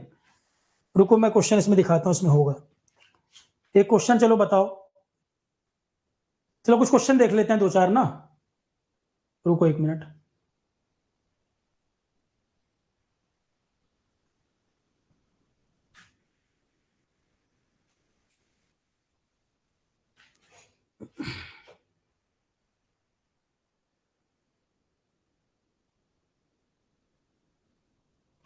ये क्वेश्चन बताओ जरा। डिजाइन का भी पार्ट है ये डिजाइन का भी टॉपिक है। सेफ्टी में बता दिया मैंने, पर डिजाइन से भी जुड़ा हुआ है। बोलो भाई आंसर इसका जरा। एर्गोनॉमिक डिजाइन के बारे में क्या बात सही है? क्वेश्चन विभय जब मैं पढ़ाऊंगा डिजीज वाला टॉपिक, तब भी क्वेश्चन कराता रहूंगा बीच बीच में।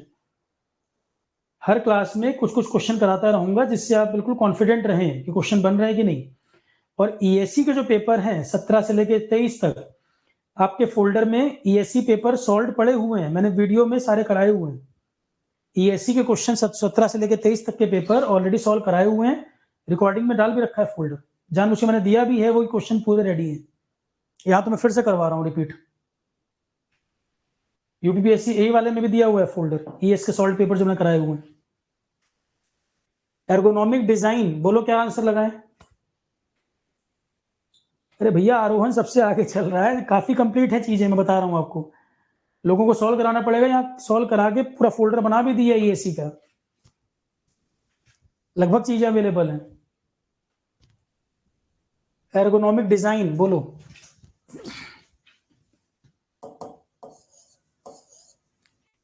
एर्गोनॉमिक डिजाइन,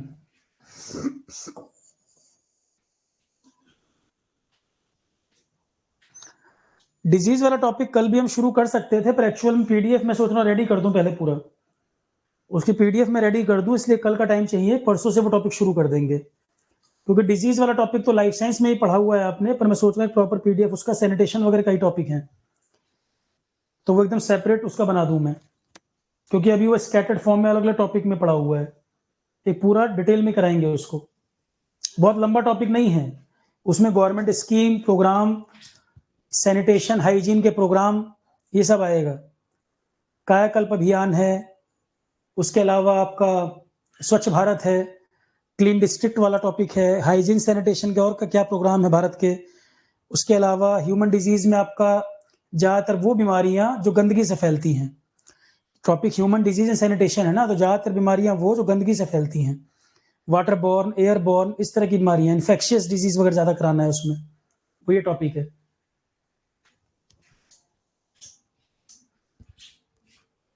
तो लाइफ साइंस में तो हम कई प्रकार के डिजीज पढ़ते हैं। यहाँ पर बेसिकली हमको जो फोकस करना होगा, गंदगी के कारण होने वाली बीमारियां। जैसे हॉस्पिटल आप गए, इन्फेक्शन के कारण नोसोकोमियल इन्फेक्शन हो जाता है।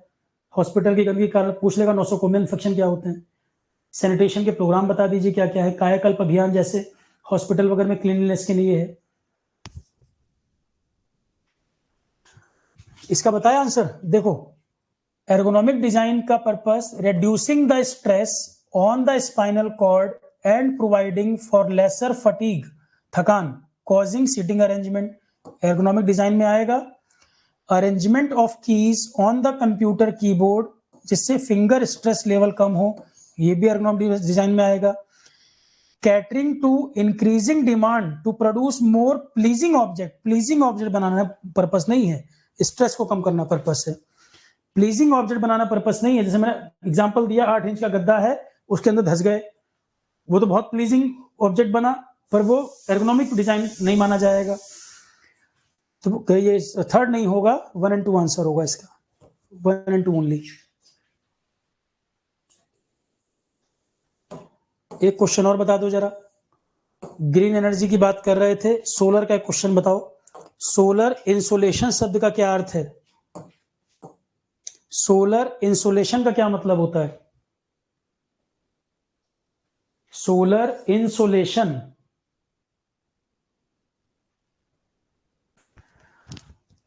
पर स्क्वायर सेंटीमीटर पर मिनट कितनी सूर्य की किरणें धरती पर पड़ी? अर्थ के सरफेस पर स्क्वायर सेंटीमीटर पर मिनट कितनी सोलर रेडिएशन आ रही है, ये होता है सोलर इंसोलेशन। थर्ड चैप्टर की शुरुआत में पढ़ाया हुआ है एनवायरमेंट में। तो it is the solar radiation that reaches the earth surface. True. It is measured by the कितनी सोलर एनर्जी पर स्क्वायर सेंटीमीटर पर मिनट अर्थ पे पहुंच रही है। सही। स्ट्रेटोस्फेयर में कितनी सोलर एनर्जी पहुंची है उसको कहते हैं। नहीं, स्ट्रेटोस्फेयर तो होता है ये अर्थ का सरफेस है, इस पर हम लोग रह रहे हैं, अर्थ के अंदर नहीं रहते हैं, अर्थ के ऊपर रहते हैं। उसके ऊपर एटमॉस्फेयर की पहली लेयर है ट्रोपोस्फेयर। एटमॉस्फेयर का मतलब मिक्सचर ऑफ गैसेस, गैसेस का मिक्सचर ही एटमॉस्फेयर बना रहा है। दूसरी लेयर का नाम है स्ट्रेटोस्फेयर, जिसमें 90% ओजोन स्ट्रेटोस्फेयर में ही है, 10% मॉलिक्यूल ट्रोपोस्फेयर में भी होते हैं। तो सेकंड लेयर स्ट्रेटोस्फेयर है।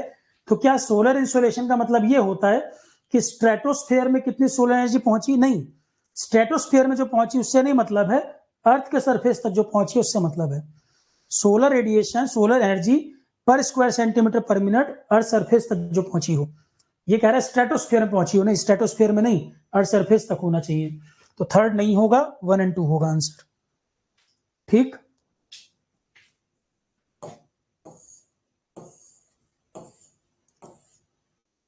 सिक्स सिग्मा, सिक्स सिग्मा क्या होता है? पूरे चांस है क्वेश्चन आने के। बोलो सिक्स सिग्मा जरा। Six sigma technique Motorola company का इनिशिएटिव था। Six sigma technique Motorola company इसने शुरू की थी। सिक्स सिग्मा पे मेरा एक खुद का बनाया हुआ पीडीएफ भी दे रखा है मैंने।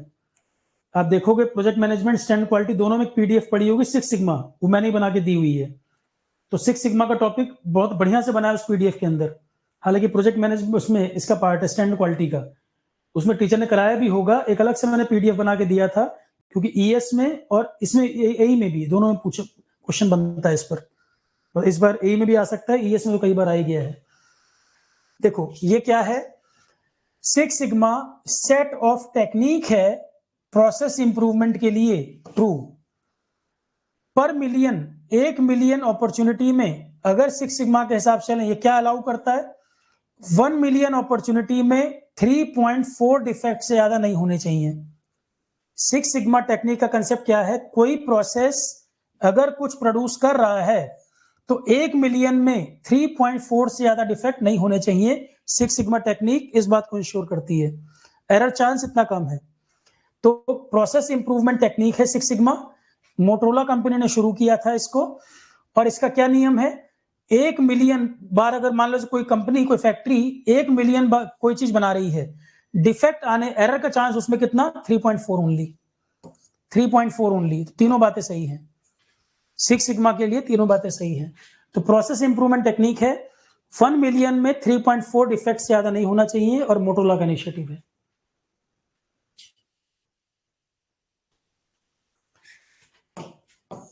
ठीक है, चलो इतना ही रखते हैं, अब इसके आगे फिर बात करेंगे परसों। ठीक है चलो क्लास, थैंक यू।